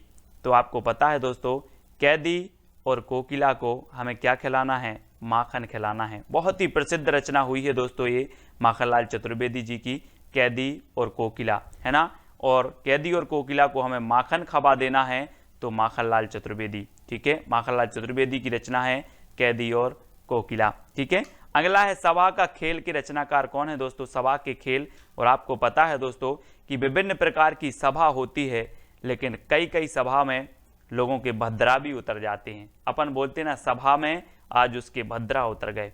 तो सभा का खेल और सभा में भद्रा उतर जाते हैं तो सुभद्रा कुमारी चौहान। सभा का खेल के रचनाकार कौन होंगे, सुभद्रा कुमारी चौहान, है ना। बोले सर सभा में तो भद्रा उतर जाते हैं तो सुभद्रा, भद्रा से सुभद्रा कुमारी चौहान। ठीक है, डी नंबर आपका बिल्कुल सही हो जाएगा। नेक्स्ट है नूरजहां के रचनाकार कौन है। मैथिली शरण गुप्त, श्याम नारायण पांडे, गुरु भक्त सिंह या फिर सुभद्रा कुमारी चौहान। नूरजहां, और आपको पता है दोस्तों कि नूरजहां आदि के चक्कर में कौन नहीं पड़ते, वो नहीं पड़ते, कौन, गुरु भक्त। गुरु भक्त नूरजहां के पीछे नहीं पड़ते, चक्कर में नहीं पड़ते, कौन, गुरु भक्त लोग। इन्हें सिर्फ भक्ति से काम होता है तो गुरु भक्त सिंह। ठीक है, नूरजहां के रचनाकार कौन होंगे, बोले सर नूरजहां के चक्कर में भक्त लोग नहीं पड़ते, गुरु भक्त नहीं पड़ते, तो गुरु भक्त सिंह। ठीक है, इस प्रकार से याद करेंगे और ये सिर्फ याद करने का माध्यम है। ठीक है, अगला है कुड़ाल के रचनाकार कौन है। मैथिली शरण गुप्त हैं, श्याम नारायण पांडे, सोहनलाल द्विवेदी या फिर सुभद्रा कुमारी चौहान। और बहुत ही बढ़िया ये प्रश्न है दोस्तों, कुणाल के रचनाकार कौन है, सोहनलाल द्विवेदी, यानी कि आपका सही उत्तर होगा विकल्प नंबर सी। ठीक है, सोहनलाल द्विवेदी। अगला है आत्म बलिदान के रचनाकार कौन है। मैथिली शरण गुप्त हैं, श्याम नारायण पांडे, बालकन शर्मा नवीन या फिर सुभद्रा कुमारी चौहान। दोस्तों आपको पता है अगर मैं बोलूं कि आप आत्म बलिदान कर दो, बोलो सर मैं आत्म बलिदान तो कर दूंगा लेकिन मेरे बालों के बलिदान की मत बोलना, मेरे बालों की बलिदान की मत बोलना, मैं सब कुछ बलिदान कर दूंगा, बालों के बलिदान की मत बोलना। तो आत्म बलिदान की रचनाकार कौन होंगे, बालकृष्ण भट्ट। बाल की मत नहीं, बाल की मत बोलना। है ना, ठीक है। तो बालकृष्ण भट्ट हमने याद किया था दोस्तों, एक हिंदी प्रदीप की रचनाकार थे बालकृष्ण भट्ट। ये बालकृष्ण शर्मा नवीन है, लेकिन हिंदी प्रदीप के हमने देखे थे कि प्रदीप के बाल भट्टा से भरत गए, है ना। तो प्रदीप यानी हिंदी प्रदीप और हिंदी प्रदीप के संपादक बालकृष्ण भट्ट। उसी प्रकार से आत्म बलिदान तो हम कर देंगे, लेकिन बालों का बलिदान की मत बोलना। तो आत्म बलिदान के रचनाकार कौन होंगे? बाल से होगा बालकृष्ण शर्मा नवीन, ठीक है। अगला है तक्षशिला के रचनाकार कौन है? 4 विकल्प हैं और दोस्तों आपको पता होगा कि तक्षशिला विश्वविद्यालय बना था, है ना। और जो तक्षशिला है ये बौद्ध शिक्षा बौद्ध धर्म से संबंधित था, यहाँ का जो क्षेत्र था, ठीक है। और तक्षशिला का क्या हुआ था? भारत में उदय हुआ था। तक्षशिला का भारत में उदय हुआ था। तो तक्षशिला के रचनाकार कौन होंगे? तक्षशिला का उदय यानी कि उदय शंकर भट्ट, ठीक है। उदय शंकर भट्ट, अमृत और विष इनकी एक रचना हमने पढ़ी थी, है ना। अमृत और विष अमृतलाल लांगर की भी है, अमृत और विष उदय शंकर भट्ट की भी है ना। तक्षशिला का उदय, ये उदय शंकर भट्ट की रचना है तक्षशिला। अब कैसे याद रखोगे? बोले सर तक्षशिला का उदय, तक्षशिला से तक्षशिला रचना, उदय से उदय शंकर भट्ट इसके रचनाकार। अमीर इरादे गरीब इरादे की रचनाकार कौन है? दोस्तों आपको बताना है, और बहुत ही बढ़िया रचना है। तो आपको पता है कि चाहे अमीर हो चाहे गरीब हो, सबके इरादे माखन खाने के रहते हैं। बोले आज माखन मिल जाता। अमीर हो या गरीब हो, सबके इरादे काय के रहते हैं? माखन खाने के रहते हैं। तो गरीब में अमीर इरादे और गरीब इरादे के रचनाकार कौन है? माखनलाल चतुर्वेदी, यानी कि डी नंबर आपका बिल्कुल सही हो जाएगा, ठीक है। अगला है झांसी की रानी कविता के रचनाकार कौन है? 4 विकल्प है, मैथिली शरण गुप्त, श्याम नारायण पांडे, बालकृष्ण शर्मा नवीन या फिर सुभद्रा कुमारी चौहान। और दोस्तों आपको पता है कि झांसी की रानी लक्ष्मीबाई ने सबके भद्रा उतार दिए थे। क्या उतार दिए थे? भद्रा। और हम पढ़ते आए हैं कि खूब लड़ी मर्दानी वह तो झांसी वाली रानी थी, है ना, पढ़ा है आप लोगों ने। तो झांसी की रानी कविता, झांसी की रानी ने भद्रा उतार दिए थे, तो सुभद्रा कुमारी चौहान, ठीक है। अगला हिमकिरीटनी हिमतरंगिणी की रचनाकार कौन है? दोस्तों आपको पता है हिमतरंगिणी के लिए साहित्य अकादमी पुरस्कार मिला 1955 में, है ना, सबसे पहले। और ये रचना किसकी है? और आपको पता है दोस्तों, हिम जैसे जम जाता है क्या? माखन। माखन भी हिम जैसे जम जाता है। तो याद रख लेना क्या जम जाता है? माखन। काय के जैसे? हिम जैसे। तो हिमतरंगिणी और हिमकरटनी माखन जैसे जम जाते हैं, तो माखनलाल चतुर्वेदी, यानी कि डी नंबर आपका बिल्कुल सही होगा। और 1942 की रचना, 1949 की और 1955 में इसे साहित्य अकादमी पुरस्कार मिला हेमतरंगिणी के लिए, सबसे पहले हिंदी में, ठीक है। अगला है पाथेय के रचनाकार कौन है? 4 विकल्प हैं दोस्तों। और आपको पता है कि दोस्तों सिया राम को जब क्या हुआ, वनवास हुआ, तो इनके बहुत सारे पाथेय बने, है ना। आपने नाम सुना होगा, बोले केवट के भाग्य खुल गए, केवट भी पाथेय बना। ऐसे अनेकों ऋषि मुनि थे जो सिया राम के पाथेय बने। कौन के? सिया राम के पाथेय बने। तो पाथेय की रचनाकार कौन होंगे? सियाराम शरण गुप्त, सियाराम शरण गुप्त, ठीक है। तो सियाराम के पाथेय इस प्रकार से आपको याद रख लेना। बोले सियाराम के बहुत सारे पाथेय बने। नींद के बादल 1947 के रचनाकार कौन है? 4 विकल्प हैं आपके सामने, केदारनाथ अग्रवाल, सुमित्रानंदन पंत, दिनकर या फिर नागार्जुन। तो आपको पता होगा दोस्तों कि 2013 में केदारनाथ में क्या आई थी? बाढ़ आई थी। केदारनाथ में बाढ़ आई थी। ऐसा लग रहा था कि बादल जो है नींद में सो गए हैं, है ना। तो नींद के बादल कहाँ आए थे? केदारनाथ में। नींद के बादल आए थे केदारनाथ में। तो नींद के बादल के जो रचनाकार होंगे वो कौन होंगे? केदारनाथ अग्रवाल। और यहाँ पर देखो केदारनाथ में नींद के बादल आए और यहाँ पर तबाही मची थी, है ना। तो केदारनाथ में नींद के बादल, इस प्रकार से आपको याद रखना है, ठीक है। अब आपसे कभी भी पूछा जाएगा नींद के बादल के रचनाकार कौन है, तो आप बता दोगे सर नींद के बादल तो केदारनाथ में आए थे, मतलब केदारनाथ अग्रवाल, ठीक है।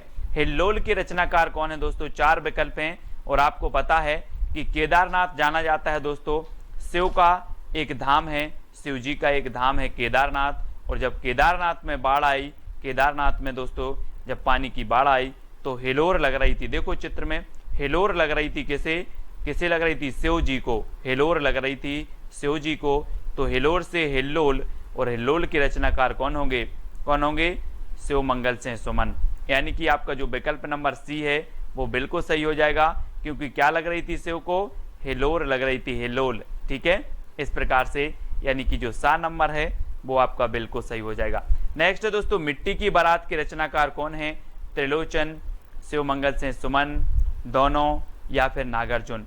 आपको कमेंट में बताना है। और आपको पता है दोस्तों कि शिव जी की जब बारात निकली तो बाराती जो थे भभूत लगाए थे, मिट्टी की भभूत लगाए थे, है ना, भूत भी बारात में आए थे। तो ऐसा लग रहा था कि जैसे मिट्टी की बारात आ रही हो, जैसे मिट्टी की बारात आ रही हो। किसकी? शिव जी की। तो मिट्टी की बारात ये रचना किसकी होगी? शिव मंगल सिंह सुमन। और त्रिलोचन भी कहा जाता है दोस्तों किसको? शिव को। तो त्रिलोचन की भी ये रचना है, शिव मंगल सिंह सुमन की रचना है ना। कौन सी? मिट्टी की बारात। तो अब आपको याद रख लेना है मिट्टी की बारात किसकी आ रही थी? बोले सर त्रिलोचन की या फिर शिव जी की। तो शिव मंगल सिंह सुमन और त्रिलोचन। ठीक है, यानी कि आपका उत्तर सी नंबर बिल्कुल सही हो जाएगा। अगला क्वेश्चन है दोस्तों, राह के दीपक 1947 की रचनाकार कौन है? त्रिलोचन, शिव मंगल सिंह सुमन, रांगे राघव, या फिर नागार्जुन। तो आपको पता है राह के दीपक कौन बने? राह के दीपक, यहां से देखो जरा चित्र में, श्री राम जी आगे आगे चलकर ये राह के दीपक बने हैं। कौन? राघव, है ना। राघव बोलते हैं ना, रघुपति राघव सीताराम। तो राघव क्या बने? राह के दीपक बने। इस प्रकार से राह के दीपक बने राघव। तो राह के दीपक के रचनाकार कौन होंगे? रांगे राघव। ठीक है, रांगे राघव, यानी कि सा नंबर आपका बिल्कुल सही हो जाएगा। ठीक है, अब दोस्तों आपको लास्ट में वीडियो के बताना है कि कौन सी ट्रिक सबसे अच्छी लगी, है ना, कौन सी रचना आपको सबसे ज्यादा याद हुई है। और इसके पहले के वीडियो अगर आपने नहीं देखे हैं तो वीडियो जरूर देखें। तालाब की मछलियां के रचनाकार कौन है दोस्तों? 4 विकल्प हैं और आपको पता है कि तालाब की मछलियां कौन खा गया? तालाब की मछलियां नाग खा गया। ये नाग है और तालाब की मछलियां नाग खा गया। तो तालाब की मछलियां कौन खा गया? नाग। तो नागार्जुन। ठीक है, नाग से नागार्जुन, यानी कि सा नंबर आपका बिल्कुल सही होगा। तालाब की मछलियां ये रचना किसकी होगी? बोले सर तालाब की मछलियां नाग खा गया। तो तालाब की मछलियां की रचनाकार नागार्जुन। ठीक है, इस प्रकार से याद रखेंगे। और अगला है दोस्तों, कदली बन, हंसमाला, मिट्टी और फूल के रचनाकार कौन है? ये प्रगतिवादी रचनाएं हैं। त्रिलोचन है, शिवमंगल सिंह सुमन, नागार्जुन, या फिर नरेंद्र शर्मा हैं। तो आपको बताना है और आपकी सुंदर सी ट्रिक है कि नरेंद्र ने कदली वन में मिट्टी और फूलों की माला बनाई। कहां पर? किसने बनाई?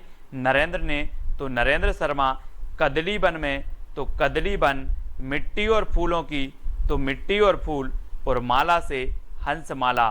ठीक है, तो हंसमाला ये रचना हो जाएंगी किसकी? नरेंद्र शर्मा की। अब याद रख लेना है कि नरेंद्र ने कदली वन में मिट्टी और फूलों की माला बनाई। ये आप याद रखेंगे तो नरेंद्र शर्मा की जितनी भी रचनाएं हैं वो आपको याद हो जाएंगी। ठीक है, अगला है दोस्तों, युगवाणी ग्राम्या के रचनाकार कौन है? 4 विकल्प हैं। सुमित्रानंदन पंत जी हैं, शिवमंगल सिंह सुमन हैं, नागार्जुन, या फिर नरेंद्र शर्मा हैं।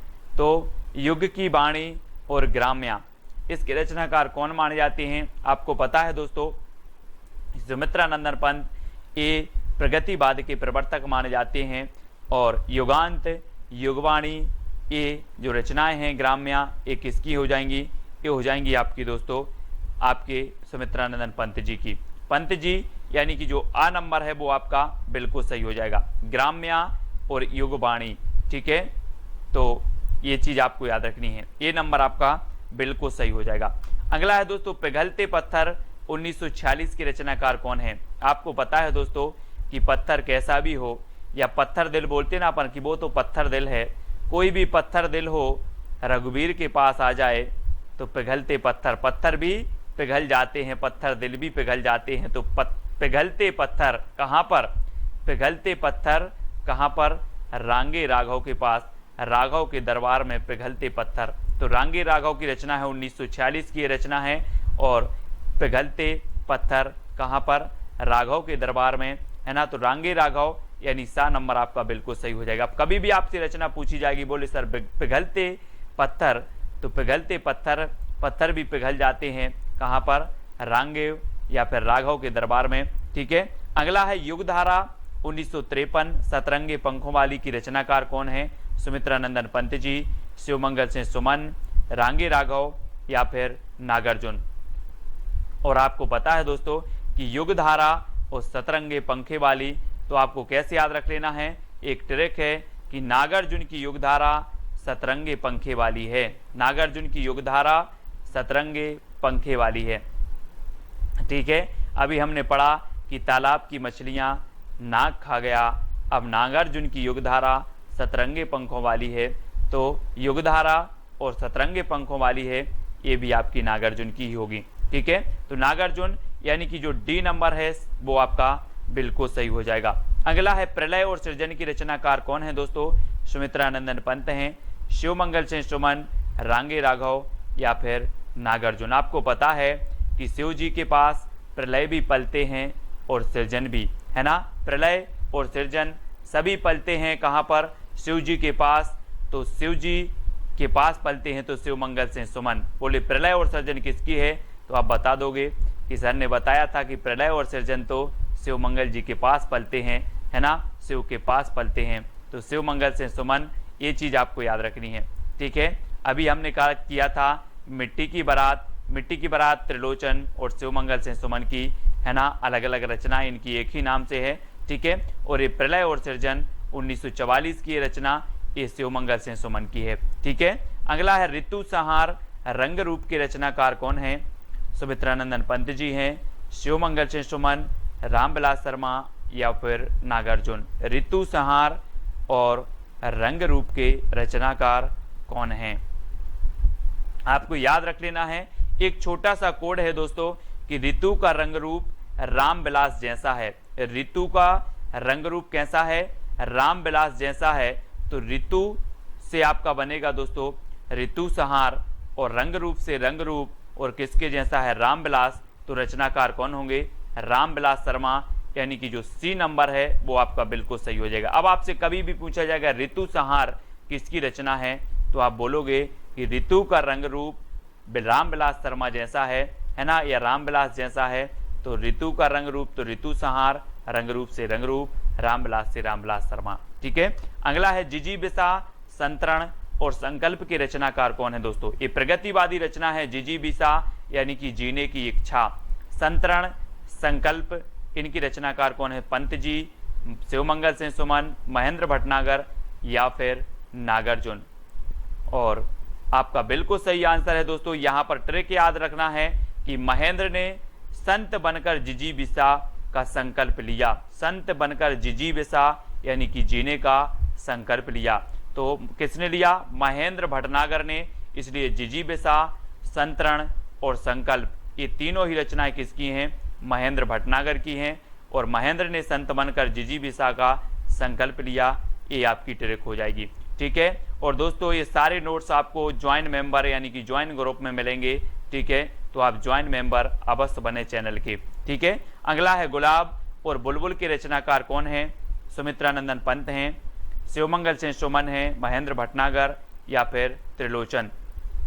तो गुलाब और बुलबुल के रचनाकार बताना है। गुलाब और बुलबुल ने त्रिलोचन की पूजा की, किसकी पूजा की, गुलाब और बुलबुल ने त्रिलोचन की पूजा की, यानी कि त्रिलोचन की रचना हो जाएंगी गुलाब और बुलबुल। ठीक है, ये एक ही रचना है गुलाब और बुलबुल, और दोस्तों ये त्रिलोचन की रचना है। ठीक है, त्रिलोचन, गुलाब और बुलबुल ने किसकी पूजा की, त्रिलोचन की। ठीक है, अगला है विश्वास बढ़ता गया पर आंखें नहीं भरी। विश्वास बढ़ता गया ये अलग रचना है, पर आंखें नहीं भरी ये अलग है, लेकिन आप पढ़ते हो कि विश्वास बढ़ता गया पर आंखें नहीं भरी, है ना।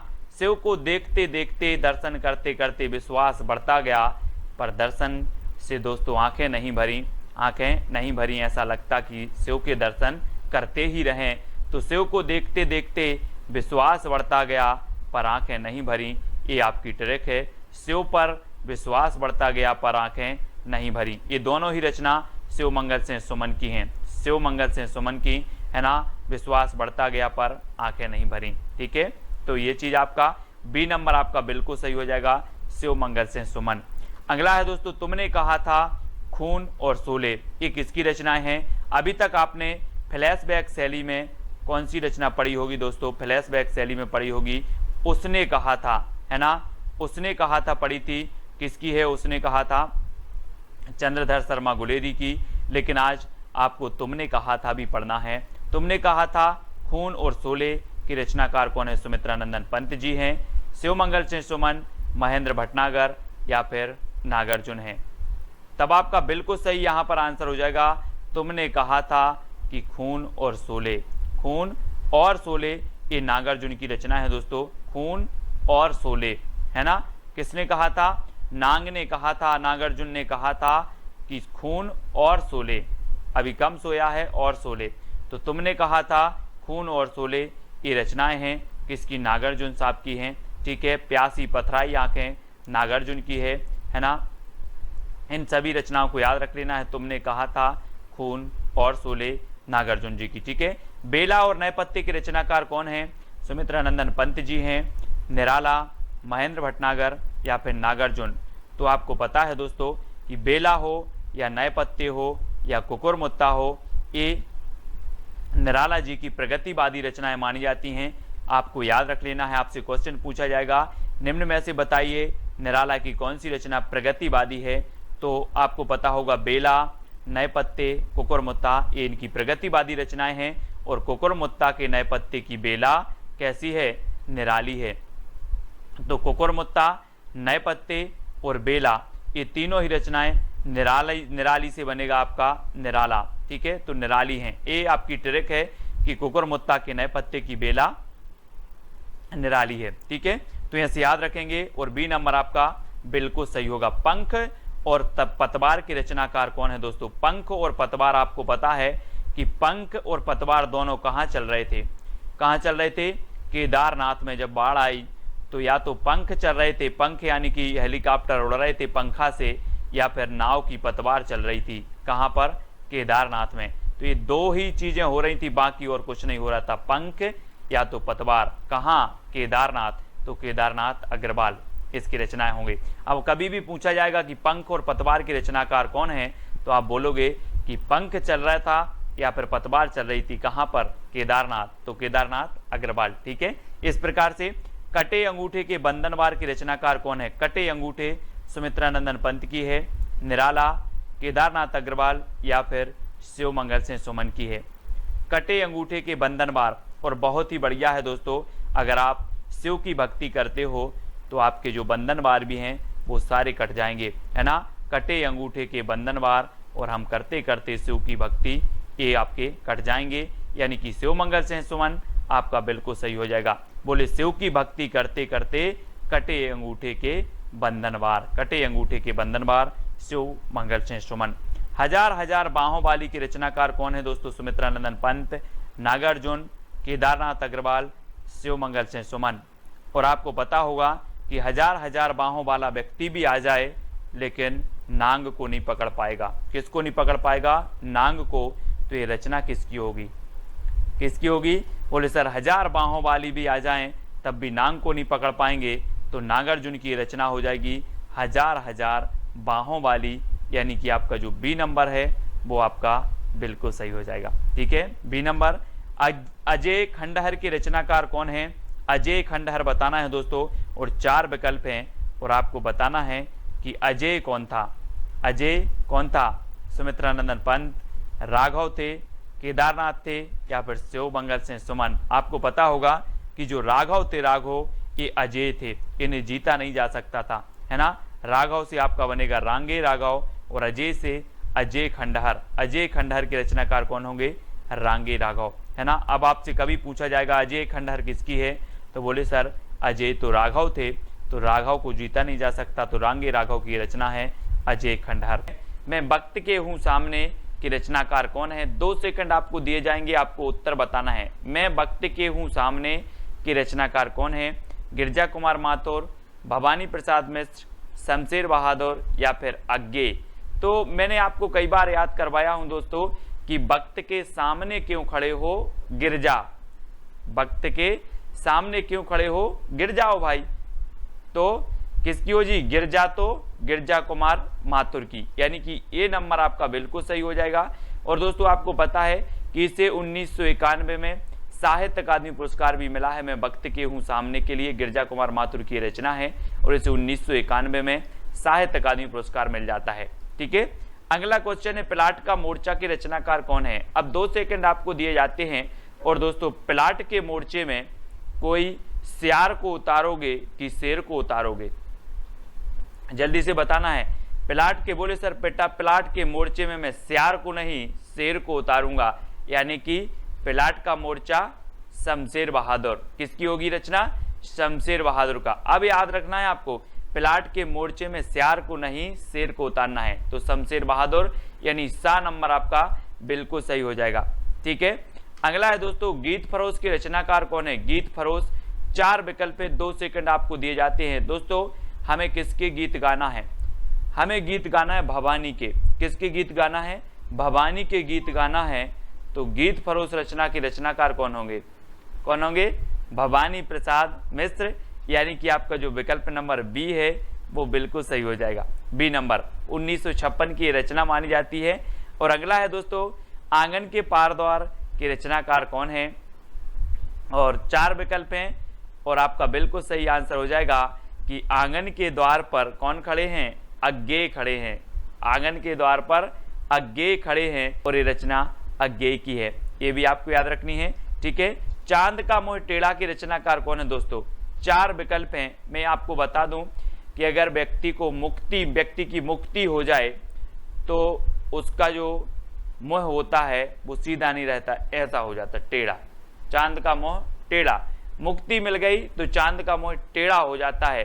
तो चांद का मोह टेढ़ा ये रचना किसकी होगी, मुक्ति बोध, यानी कि आपका जो सा नंबर है वो बिल्कुल सही हो जाएगा।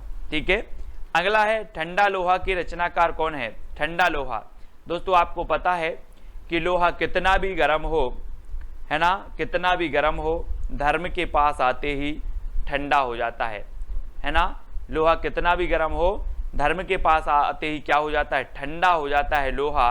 तो उत्तर आपका सही क्या होगा, धर्मवीर भारती। ये ठंडा लोहा रचना है धर्मवीर भारती, यानी बी नंबर आपका बिल्कुल सही हो जाएगा। ठीक है, काठ की घंटियां के रचनाकार कौन है दोस्तों। काठ की घंटियां, अब 4 विकल्प हैं, गिरजा कुमार माथुर, धर्मवीर भारती, सर्वेश्वर बहादुर, सर्वेश्वर दयाल सक्सेना या फिर अज्ञेय। अब एक चीज बताना, काठ की घंटियां यानी कि बहुवचन में शब्द है, घंटियां यानी बहुत सी घंटियां। अब काठ की घंटियां हैं दोस्तों, तो इनका हमें क्या करना पड़ेगा, सर्वे करना पड़ेगा कि कितनी घंटियां हैं। सर्वे करोगे कि ऐसे ही बता दोगे कि 5 हैं कि 10 हैं, पहले काठ की घंटियां का हमें सर्वे करना है। तो काठ की घंटियां के रचनाकार कौन होंगे, सर्वेश्वर दयाल सक्सेना। ठीक है, कुआनो नदी भी इनकी रचना है। ठीक है, ये भी आपको याद रख लेनी है। काठ की घंटियां, जंगल का दर्द भी इन्हीं की रचना है। ठीक है, खूंटियों पर टंगे लोग भी इन्हीं की रचना है, इनको याद रख लेना है। सिर्फ सर्वे आपको याद करना, सर्वे, काठ की घंटियों का सर्वे करना है। बुनी हुई रस्सी के रचनाकार कौन है दोस्तों। आपको पता है दोस्तों, जब आप जाते हो कहाँ, भवानी के मंदिर में जाते हो, भवानी के मंदिर में, तो वहां पर इस प्रकार से आपको एक बुनी हुई रस्सी मिलती है ना, हाथ में बांधने के लिए पचरंगा धागा है, बुनी हुई रस्सी आपको भवानी के दरबार में मिलती है। कहाँ मिलती है, भवानी के दरबार में। बोले सर भवानी के दरबार में तो बुनी हुई रस्सी मिलती है, तो ये बुनी हुई रस्सी के रचनाकार कौन होंगे, भवानी प्रसाद मिश्र, यानी डी नंबर आपका बिल्कुल सही हो जाएगा। ठीक है, अगली है दोस्तों महावृक्ष के नीचे 1977 के रचनाकार कौन है। गिरजा कुमार माथुर, धर्मवीर भारती, अज्ञेय या फिर भवानी प्रसाद मिश्र। महावृक्ष के नीचे, है ना, हम बोलते नहीं है कि वहां वृक्ष के नीचे कौन सोया है, आप बोलोगे अज्ञेय, पता नहीं। वहां वृक्ष के नीचे, महावृक्ष के नीचे या फिर वहां वृक्ष के नीचे कौन सोया है, अज्ञेय, पता नहीं। अज्ञेय, तो ये अज्ञेय की रचना है, महावृक्ष के नीचे अज्ञेय। ठीक है, सा नंबर आपका बिल्कुल सही हो जाएगा। अगला है सपना अभी भी के रचनाकार कौन है। 2 सेकंड आपको दिए जाते हैं दोस्तों। सपना अभी भी है काय का, धर्म करने का। सपना अभी भी है धर्म करने का, तो धर्मवीर भारती, यानी उत्तर आपका सही क्या हो जाएगा, विकल्प नंबर बी। ठीक है, आपने पढ़ा होगा दोस्तों, गुनाहों का देवता, सपना अभी भी है, ठंडा लोहा, ये सारी रचनाएं धर्मवीर भारती की हैं, जिनको हमने ट्रिक से कई बार याद करवाया है। खूंटियों पर टंगे लोग, अब दोस्तों एक चीज बताना कि खूंटियों पर टंगे लोगों का हमें क्या करना पड़ेगा, सर्वे करना पड़ेगा, तब हमें पता चलेगा कि खूंटियों पर कितने लोग टंगे हैं। तो खूंटियों पर टंगे लोग का क्या करना है, सर्वे। तो सर्वेश्वर दयाल सक्सेना की ये क्या हो जाएगी, रचना हो जाएगी। ठीक है, अगला है शिलापंख चमकीली के रचनाकार कौन है। दोस्तों एक पक्षी था, उसने बोला कि मेरे जो शिलापंख थे वो बहुत चमकीले थे, अब क्या हो गए हैं, गिर गए हैं, है ना। आपने जटायु का नाम सुना होगा, बोले मेरे पंख शिला चमकीले थे, अब गिर गए हैं, गिर गए, है ना।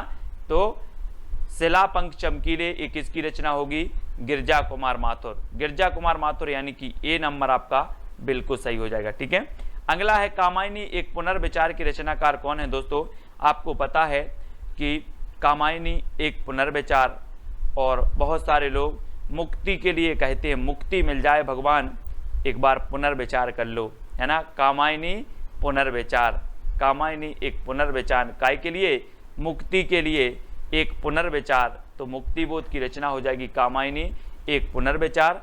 चांद का मोह टेढ़ा भी इन्हीं की रचना है, ये आपको याद रखनी है। अगला है दोस्तों दोआब की रचनाकार कौन है। दोआब, चार विकल्प हैं, और दोआब के जो रचनाकार होंगे वो कौन हो जाएंगे, वो हो जाएंगे शमशेर बहादुर। शमशेर बहादुर यानी सा नंबर, है ना। दोआब भी इन्हीं की रचना है, प्लाट का मोर्चा भी इन्हीं की रचना है, और शमशेर बहादुर को दोस्तों कवियों का कवि कहा जाता था। आपसे क्वेश्चन बनता है कवियों का कवि किसे कहा जाता था, तो आप बता देना शमशेर बहादुर को। ठीक है, खुशबू के शिलालेख के रचनाकार कौन है दोस्तों। खुशबू के शिलालेख, है ना, किसने देखे, भवानी ने देखे। खुशबू के शिलालेख भवानी ने देखे, तो खुशबू के शिलालेख के रचनाकार कौन होंगे, कौन हो जाएंगे, भवानी प्रसाद मिश्र। ठीक है, खुशबू के शिलालेख किसने देखे, भवानी ने, तो भवानी प्रसाद मिश्र खुशबू के शिलालेख। ठीक है, अगली रचना है दोस्तों भग्नदूत के रचनाकार कौन है। भग्नदूत, अगर मैं आपसे पूछूं कि कितने दूत भग गए, भग्नदूत, भग्नदूत यानी कि भगन तो भग गए, दूत भग गए, है ना। तो कितने दूत भग गए, तो आप बोलोगे सर अग्गे पता नहीं कितने दूत भग गए, है ना। तो ये, है ना, ये हो जाएगी अग्गे की रचना भग्नदूत। ठीक है, अगला है भूरी भूरी खाक धूल की रचनाकार कौन है। दोस्तों आपको पता है कि जब व्यक्ति को मुक्ति मिल जाए तो उसकी ये जो भूरी भूरी भूरा भूरा शरीर है, ये सब खाक धूल में मिल जाता है। भूरा भूरा शरीर खाक धूल में मिल जाता है, जब मुक्ति मिल जाए तो ये भूरी भूरी खाक धूल रचना के रचनाकार कौन होंगे, कौन हो जाएंगे, मुक्ति, क्योंकि मुक्ति मिल जाए तो भूरी भूरी खाक धूल, है ना। अगला है दोस्तों धूप के धान की रचनाकार कौन है। और धूप के धान आपको पता है दोस्तों, आप अगर गांव में रहते हैं तो धान अगर अच्छी बारिश हो जाए और मिट्टी बहुत ऐसी हो जाती, बहुत पानी हो जाता है मिट्टी में, तो धान गिर जाती है। धान क्या हो जाती है, गिर जाती है। तो धूप के धान, धान बोले सर गिर जाती है, तो गिरजा कुमार माथुर। गिरजा कुमार माथुर यानी कि ए नंबर आपका बिल्कुल सही होगा। ठीक है, अगला है जंगल का दर्द की रचनाकार कौन है। अब दोस्तों एक बात बताना, जंगल में बहुत सारे पौधे हैं, और जंगल का दर्द आपको कैसे पता चलेगा, कैसे चलेगा, जब आप क्या करोगे, सर्वे करोगे। बोले सर जब हम सर्वे करने जाएंगे जंगल का दर्द क्या क्या है ना, तभी हमें जंगल का दर्द पता चलेगा। तो जंगल का दर्द की रचनाकार कौन है, सर्वेश्वर दयाल सक्सेना, और सा नंबर आपका बिल्कुल सही हो जाता है, सा नंबर, है ना। जंगल का दर्द सर्वे करना है, जंगल के दर्द का क्या करना है, सर्वे, तो सर्वेश्वर दयाल सक्सेना। कितनी नाव में कितनी बार की रचनाकार कौन है दोस्तों। अब आप बोलोगे सर मैं कितनी नाव में कितनी बार बैठा, सब अज्ञेय है। क्या है, अज्ञेय। कितनी नाव में कितनी बार, अज्ञेय। तो अज्ञेय यानी कि दा नंबर आपका बिल्कुल सही होगा। इसका दोस्तों आपका पहला प्रश्न है कि सीढ़ियों पर धूप में की रचनाकार कौन है। चार विकल्प हैं आपके पास, 2 सेकंड में उत्तर आपको बताना होता है। और मैंने आपको कई बार याद करवाया है दोस्तों कि बोले सर सीढ़ियों पर धूप में क्यों खड़े हो, तो कहा कि मैं खड़ा हूं, मेरी तो रघुवीर सहाय करते हैं। क्या करते हैं, रघुवीर सहाय करती, मैं सीढ़ियों पर धूप में खड़ा हूँ, मुझे कोई दिक्कत नहीं, मेरी तो रघुवीर सहाय करती हैं। तो इसके रचनाकार कौन होंगे? रघुवीर सहाय करते हैं, बोले सीढ़ियों पर धूप में खड़े हैं तो रघुवीर सहाय करते हैं, तो रघुवीर सहाय की रचना हो जाएगी, यानी आ नंबर आपका बिल्कुल सही हो जाएगा। ठीक है, नेक्स्ट है आपका संशय की एक रात की रचनाकार कौन है? कई बार एग्जाम में पूछी गई दोस्तों। 4 विकल्प 2 सेकंड में आपको उत्तर करके चयन करके बताना है। फिर मैं आपको बता देता हूं कि संशय की एक रात में, संशय की एक रात में नरेश मेहता आए, संशय की एक रात में नरेश मेहता आए, ये आपकी ट्रिक है याद करने की। तो संशय की एक रात, ये नरेश मेहता की रचना हो जाएगी, यानी कि आपका जो विकल्प नंबर सी है वो आपका बिल्कुल सही हो जाएगा। संशय की एक रात में नरेश मेहता आए, ठीक है, सी नंबर बिल्कुल सही है। नेक्स्ट है आज दोस्तों हम तुम की रचनाकार कौन है? हम तुम 4 विकल्प हैं, 4 में से आपको चयन करना है। और मैं आपको बता दूं एक गाना आपने सुना होगा, हम तुम एक एक कमरे में बंद हों, सुना है ना? तो दोस्तों क्या कुंवर लोग, आजकल के जो कुंवर लोग हैं, कुंवर, वो चाहते हैं कि हम तुम एक कमरे में बंद हों। तो यहां पर रचना है आपकी हम तुम, और कौन चाहते हैं? कुंवर लोग, तो कुंवर नारायण की हो जाएगी, कुंवर नारायण, यानी डी नंबर आपका बिल्कुल सही हो जाएगा। ठीक है, याद करने का माध्यम है, ठीक है, कि आपको याद रहे, तो डी नंबर बिल्कुल सही होगा। नेक्स्ट दोस्तों संसद से सड़क तक की रचनाकार कौन है?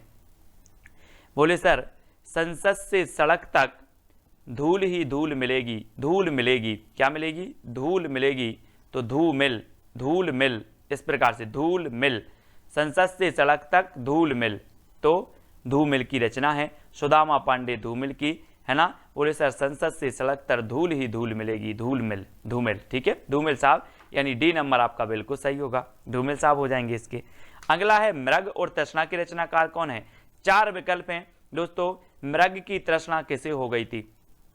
बोले भगवान श्री राम को, हरि को, है ना, उसे हरि बोलेंगे, उन्हें मृग की तृष्णा हो गई, वो मृग के पीछे पीछे भाग रहे थे। चित्र में देखो तो मृग तृष्णा हो गई थी हरि को, भगवान को, श्री राम को, है ना? तो हरि को हो गई तो हरि नारायण व्यास, हरि नारायण व्यास, यानी डी नंबर आपका बिल्कुल सही होगा। बोले हरि को क्या हो गई थी? मृग की तृष्णा, तो हरिनारायण व्यास की ये रचना है, बहुत ही बढ़िया रचना मानी जाती है और पूछी भी जाती है। ठीक है, नेक्स्ट है सूर्य का स्वागत की रचनाकार कौन है? 4 विकल्प हैं दोस्तों, आपको उत्तर बताना है। इससे पहले कि अगर आपने वीडियो नहीं देखी है तो वीडियो जरूर बताना है। सूर्य का स्वागत कौन कर रहा है? रघुवीर सहाय, दुष्यंत कुमार, सुदामा पांडे, धूमिल। ये दुष्यंत कुमार 2 जगह है, तो आप 2 में से एक कोई भी उत्तर बता देंगे कि सर सूर्य का स्वागत दुष्यंत कुमार करेंगे। कौन करेंगे सूर्य का स्वागत? दुष्यंत कुमार। ठीक है दोस्तों, जो भी साथी ज्वाइन मेंबर बनना चाहते हैं चैनल के, वो ज्वाइन मेंबर बन सकते हैं और ज्वाइन व्हाट्सएप ग्रुप में जुड़ सकते हैं। ठीक है, वहां पर आपको पीडीएफ आदि स्टडी मटेरियल प्रेषित किया जाता है। आपका कमेंट जो है सबसे ज्यादा हाईलाइट होते हैं, आपको तिरंगा इमोजी भी दिया जाता है। ठीक है, तो सूर्य का स्वागत दुष्यंत कुमार की रचना हो जाएगी। जागते रहो की रचनाकार कौन है? आपने देखा होगा भारत में जो पहरा देते हैं वो कहते हैं जागते रहो, कहां पर? भारत में, तो कौन होंगे? भारत भूषण अग्रवाल। बोले सर भारत में जो पहरा देते हैं वो बोलते हैं जागते रहो, कहां पर? भारत में, तो भारत भूषण अग्रवाल की रचना होगी कौन सी? जागते रहो। ठीक है, अब आपसे कभी पूछा जाएगा कि जागते रहो की रचनाकार कौन है, आप बोलना कि जागते रहो पहरा देते हैं भारत में, है ना, तो ये बोलते हैं जागते रहो। ठीक है, इस प्रकार से। अगला है आत्महत्या के विरुद्ध की रचनाकार कौन है? आत्महत्या के विरुद्ध, तो दोस्तों आत्महत्या के विरुद्ध रघुवीर सहाय नहीं करेंगे, है ना, सहाय, रघुवीर सहाय। बोले आत्महत्या के विरुद्ध रघुवीर सहाय करते हैं, आत्महत्या के पक्ष में नहीं करते। ठीक है, तो आत्महत्या के विरुद्ध रघुवीर सहाय की रचना है, यानी कि आपका जो ए नंबर है वो इसको याद रख लेना, ए नंबर। ठीक है, आत्महत्या के विरुद्ध रघुवीर सहाय। ठीक है, आत्महत्या के विरुद्ध रघुवीर सहाय। धूप में, है ना, सीढ़ियों पर धूप में रघुवीर सहाय, इनको याद करेंगे। ये पूछी जाती रचना। परिवेश के रचनाकार कौन है? दोस्तों आपने प्राचीन काल में पढ़ा होगा कि राजा महाराजाओं के पास कुंवर होते थे। बोले कुंवर हुए हैं, है ना, कुंवर हुए हैं, तो वो कुंवर को बहुत अच्छा परिवेश देते थे। क्या देते थे? परिवेश। किसको? कुंवर को। कुंवर को राजा महाराजा परिवेश देते थे, तो रचना परिवेश किसकी हो जाएगी? किसकी होगी? कुंवर नारायण की। किसकी? कुंवर नारायण की, यानी कि आपका जो विकल्प नंबर ए है वो बिल्कुल सही हो जाएगा। बोले कुंवर का परिवेश, कुंवर का परिवेश, ऐसे याद रखेंगे। ठीक है, अगला है दोस्तों मछली घर के रचनाकार कौन है। आपने पढ़ा होगा पहले कि बोले मछली जल की रानी है, जीवन उसका पानी है, बच्चे पढ़ते ना, अपन ने भी पढ़ा है बहुत। और मछली की रचना, मछली घर के जो रचनाकार हैं, और इसको याद करने की ट्रिक है, मछली घर में विजय देव पकड़े गए। कौन पकड़े गए? विजय देव पकड़े गए। तो मछली घर रचना हो जाएगी विजय देव नारायण शाही। मछली घर में विजय देव पकड़े गए तो विजय देव नारायण शाही, यानी डी नंबर आपका बिल्कुल सही होगा। ठीक है, डी नंबर। अगला है दोस्तों आपको चांदनी और चुनर की रचनाकार कौन है। 2 सेकंड में आपको उत्तर बताना है और इसका बिल्कुल सही आंसर हो जाएगा। कौन है चांदनी और चुनर? शकुंत माथुर। शकुंत माथुर, यानी कि शकुंत माथुर ने चांदनी की चुनर ओढ़ी। किसने? शकुंत माथुर ने चांदनी की चुनर ओढ़ी। तो चांदनी और चुनर की रचनाकार होंगे शकुंत माथुर। इस प्रकार से याद रखेंगे। क्या बोलोगे अब कि शकुंत माथुर ने चांदनी की चुनर ओढ़ी। ठीक है, इस प्रकार से। नेक्स्ट है नाव के पांव की रचनाकार कौन है। दोस्तों आपने देखे नाव के पांव? बोले सर नहीं देखे। तो ये किसने काट दिए? जगदीश ने। कोई जगदीश नाम का लड़का है, उसने नाव के पांव काट दिए। बोले सर जगदीश ने नाव के पांव काट दिए, तो क्या हो जाएंगे? नाव के पांव के रचनाकार होंगे जगदीश गुप्त। कौन होंगे? जगदीश गुप्त। किसने काट दिए नाव के पांव? जगदीश ने। ठीक है, तो नाव के पांव रचना किसकी होगी? जगदीश गुप्त की हो जाएगी, यानी सा नंबर आपका बिल्कुल सही हो जाएगा। ठीक है, मुक्ति प्रसंग कंकावती के रचनाकार कौन है। बहुत ही बढ़िया प्रश्न है दोस्तों। और मुक्ति प्रसन्न और कंकावती ये 2 रचनाएं हैं, और ये 2 रचनाएं किसकी हैं? तो वो हैं राजकमल चौधरी। राजकमल चौधरी की मुक्ति का प्रसंग कंकावती से पूछो, है ना। राजकमल की मुक्ति का प्रसंग किससे पूछो? कंकावती से।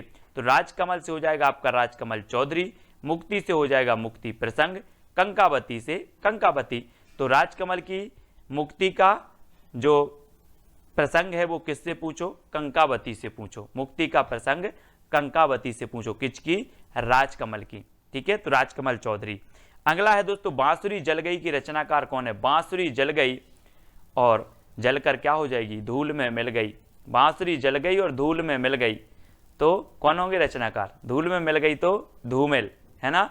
धूमिल, बांसुरी जल गई धूल में मिल गई तो धूमिल, याद रख लेना इस प्रकार से। बोले सर बांसुरी जल गई धूल में मिल गई, यानी कि धूमिल, पांडे धूमिल। ठीक है, संसद से सड़क तक धूमिल ही धू ही मिलेगी, धूमिल। संसद से सड़क तक धूमिल, बांसुरी जल गई धू में मिल गई, है ना, तो धूमिल। इस प्रकार से। अगला देखो अनुपस्थित लोग के रचनाकार कौन है। अनुपस्थित लोग, आपको पता है दोस्तों भारत के लोग बहुत अनुपस्थित होते हैं। आज के वीडियो में भी बहुत सारे लोग भारत के जो हैं अपने, वो सब अनुपस्थित हैं, है ना। तो अनुपस्थित लोग कहाँ के होते हैं? भारत के वो होते हैं सर। तो भारत भूषण अग्रवाल, भारत भूषण अग्रवाल, है ना, क्योंकि भारत के लोग क्या होते हैं? अनुपस्थित होते हैं। तो भारत से भारत भूषण अग्रवाल की रचना हो जाएगी अनुपस्थित लोग। ठीक है, अगला है दोस्तों उठे बादल झुके बादल। उठे बादल और झुके बादल का हमें क्या नापना है? व्यास। उठे बादल और झुके बादल का व्यास नापना है, तो इसके रचनाकार कौन होंगे? हरि नारायण व्यास। अब मैं आपसे कहूंगा कि उठे बादल और झुके बादल का व्यास नाप कराओ, तो आप व्यास नाप कराओगे। बोले सर हरि नारायण व्यास, उठे बादल झुके बादल। ठीक है, इस प्रकार से। और उत्तर आपका हो जाएगा विकल्प नंबर सी, और सा नंबर आपका बिल्कुल सही होगा। ठीक है, अगला है कुआनो नदी की रचनाकार कौन है। कुंवर नारायण, दुष्यंत कुमार, सर्वेश्वर दयाल सक्सेना या फिर भारत भूषण अग्रवाल। कुआनो नदी, कुआं और नदी का क्या करके आओ? सर्वे करके आओ। मैंने कहा कि अपने क्षेत्र में, अपने राज्य में कितने कुआं हैं, कितनी नदी हैं, सर्वे करके आओ। तो कुआनो नदी किसकी हो जाएगी? सर्वे करके आओ। तो सर्वेश्वर दयाल सक्सेना। काठ की घंटियां, है ना, कूठियों पर टंगे लोग, जंगल का दर्द और कुआनो नदी, ये पूछी जाती हमेशा, इनको याद रख लेना है। तो है ना, कौन कौन सा? जंगल का दर्द, काठ की घंटियां, ठीक है, और एक और है दोस्तों खूंटियों पर टंगे लोग। ये रचनाएं हमेशा आती हैं सर्वेश्वर दयाल सक्सेना की। बकरी भी इन्हीं की है दोस्तों, एक बकरी रचना है, बकरी। ठीक है, माया दर्पण के रचनाकार कौन है? कुंवर नारायण, दुष्यंत कुमार श्रीकांत वर्मा या फिर भारत भूषण अग्रवाल। माया दर्पण, है ना, बोले सर माया के दर्पण में श्रीकांत वर्मा बन गए, है ना, माया के दर्पण में श्रीकांत वर्मा बन गए, याद रख लेना है आप, माया के दर्पण में श्रीकांत वर्मा बन गए, वर्मा बन गए, तो श्रीकांत वर्मा की रचना हो जाएगी कौन सी, माया दर्पण, माया के दर्पण में श्रीकांत वर्मा बन गए। ठीक है, इस प्रकार से।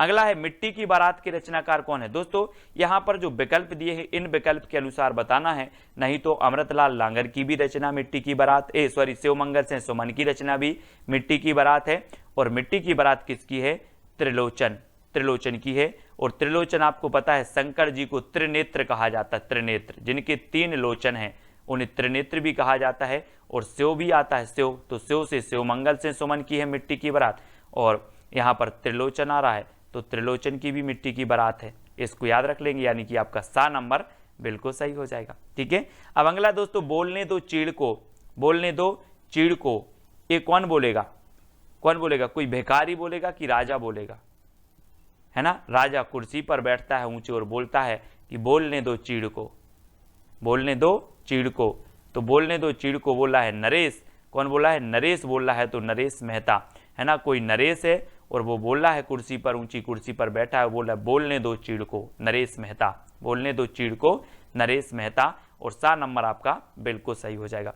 नेक्स्ट है एक पतंग अनंत में की रचनाकार कौन है, एक पतंग अनंत में। और दोस्तों आपको पता है कि जो वाजपेयी जी, अटल बिहारी वाजपेयी जी थे, वो भी एक कैसे थे, एक पतंग थे, है ना, पूरे भारत में उनका क्या था, वर्चस्व था, पूरे विश्व में था। ठीक है, और इन्होंने संयुक्त राष्ट्र में सबसे पहले क्या, हिंदी में भाषण भी दिया था। तो एक पतंग थे वाजपेयी जी जो कहाँ चले गए, अनंत में चले गए, अनंत में। ठीक है, तो एक पतंग अनंत में कौन, वाजपेयी, यानी कि अशोक वाजपेयी, और सा नंबर आपका बिल्कुल सही होगा, अशोक वाजपेयी। ज्ञात से अज्ञात की ओर हम याद करते हैं, पढ़ते हैं। ठीक है, अब दोस्तों अगला जो आपको प्रश्न है जिसका उत्तर आपको बताना है, कागज के फूल किसकी रचना है, कुंवर नारायण की, दुष्यंत कुमार की, अशोक वाजपेयी या फिर भारत भूषण अग्रवाल की। ये 4 रचनाएं हैं, 4 विकल्प हैं, इनमें से आपको चयन करके बताना है कि ये रचना किसकी है। ये विकल्प दोस्तों आपको कमेंट में करना है। जितने भी साथी देख रहे हैं सभी को ये चैलेंज प्रश्न का उत्तर बताना बहुत अनिवार्य है। ठीक है, और दोस्तों आपको वीडियो को लाइक करना है और ज्वाइन मेंबर अवश्य बनना है, जो बन सकते हैं वो ज्वाइन मेंबर जरूर बने। वीडियो को लाइक करें और शेयर करें, और जो भी साथी अभी तक व्हाट्सएप ग्रुप से नहीं जुड़ पाए हैं वो 9098609291 इससे आपको जरूर जुड़ना है। ठीक है, और वीडियो को लाइक और शेयर अवश्य करना है। आज की वीडियो के लिए बस इतना ही, जय हिंद। दोस्तों बहुत सारे स्टूडेंट को ऐप डाउनलोड नहीं करते बन रहा है, या फिर कर भी लिया है तो कोर्स भी नहीं देख पा रहे हैं। तो मैं आज उनको बता दूं कि ये जो सेल्फ स्टडी क्लासेस इस प्रकार से जब आप प्ले स्टोर से करते हैं तो ये आपका जो है आइकन उसमें लगा हुआ है ना। तो इस प्रकार से सेल्फ स्टडी क्लासेस आपको सर्च करना है और ऐसे आइकन में आपको ऐप मिलने वाला है। ठीक है, तो दोस्तों हम देखें कि प्ले स्टोर में आपको इस प्रकार से दिखेगा ये सेल्फ स्टडी क्लासेस। ठीक है, ये प्ले स्टोर में आपको सेल्फ स्टडी क्लासेस का ऐप दिखने वाला है। ठीक है, ये इमेज उसमें डली है, ये आइकन, ये लोगो उसमें डला है। ठीक है, अब दोस्तों इसको इंस्टॉल करना है, यहां से आप इंस्टॉल करेंगे। ठीक है, अब इंस्टॉल करेंगे तो वहां पर आपको नंबर मांगेगा, जीमेल नंबर मांगेगा, तो आपको ओटीपी आएगा, तो आप रजिस्टर करके आगे बढ़ेंगे।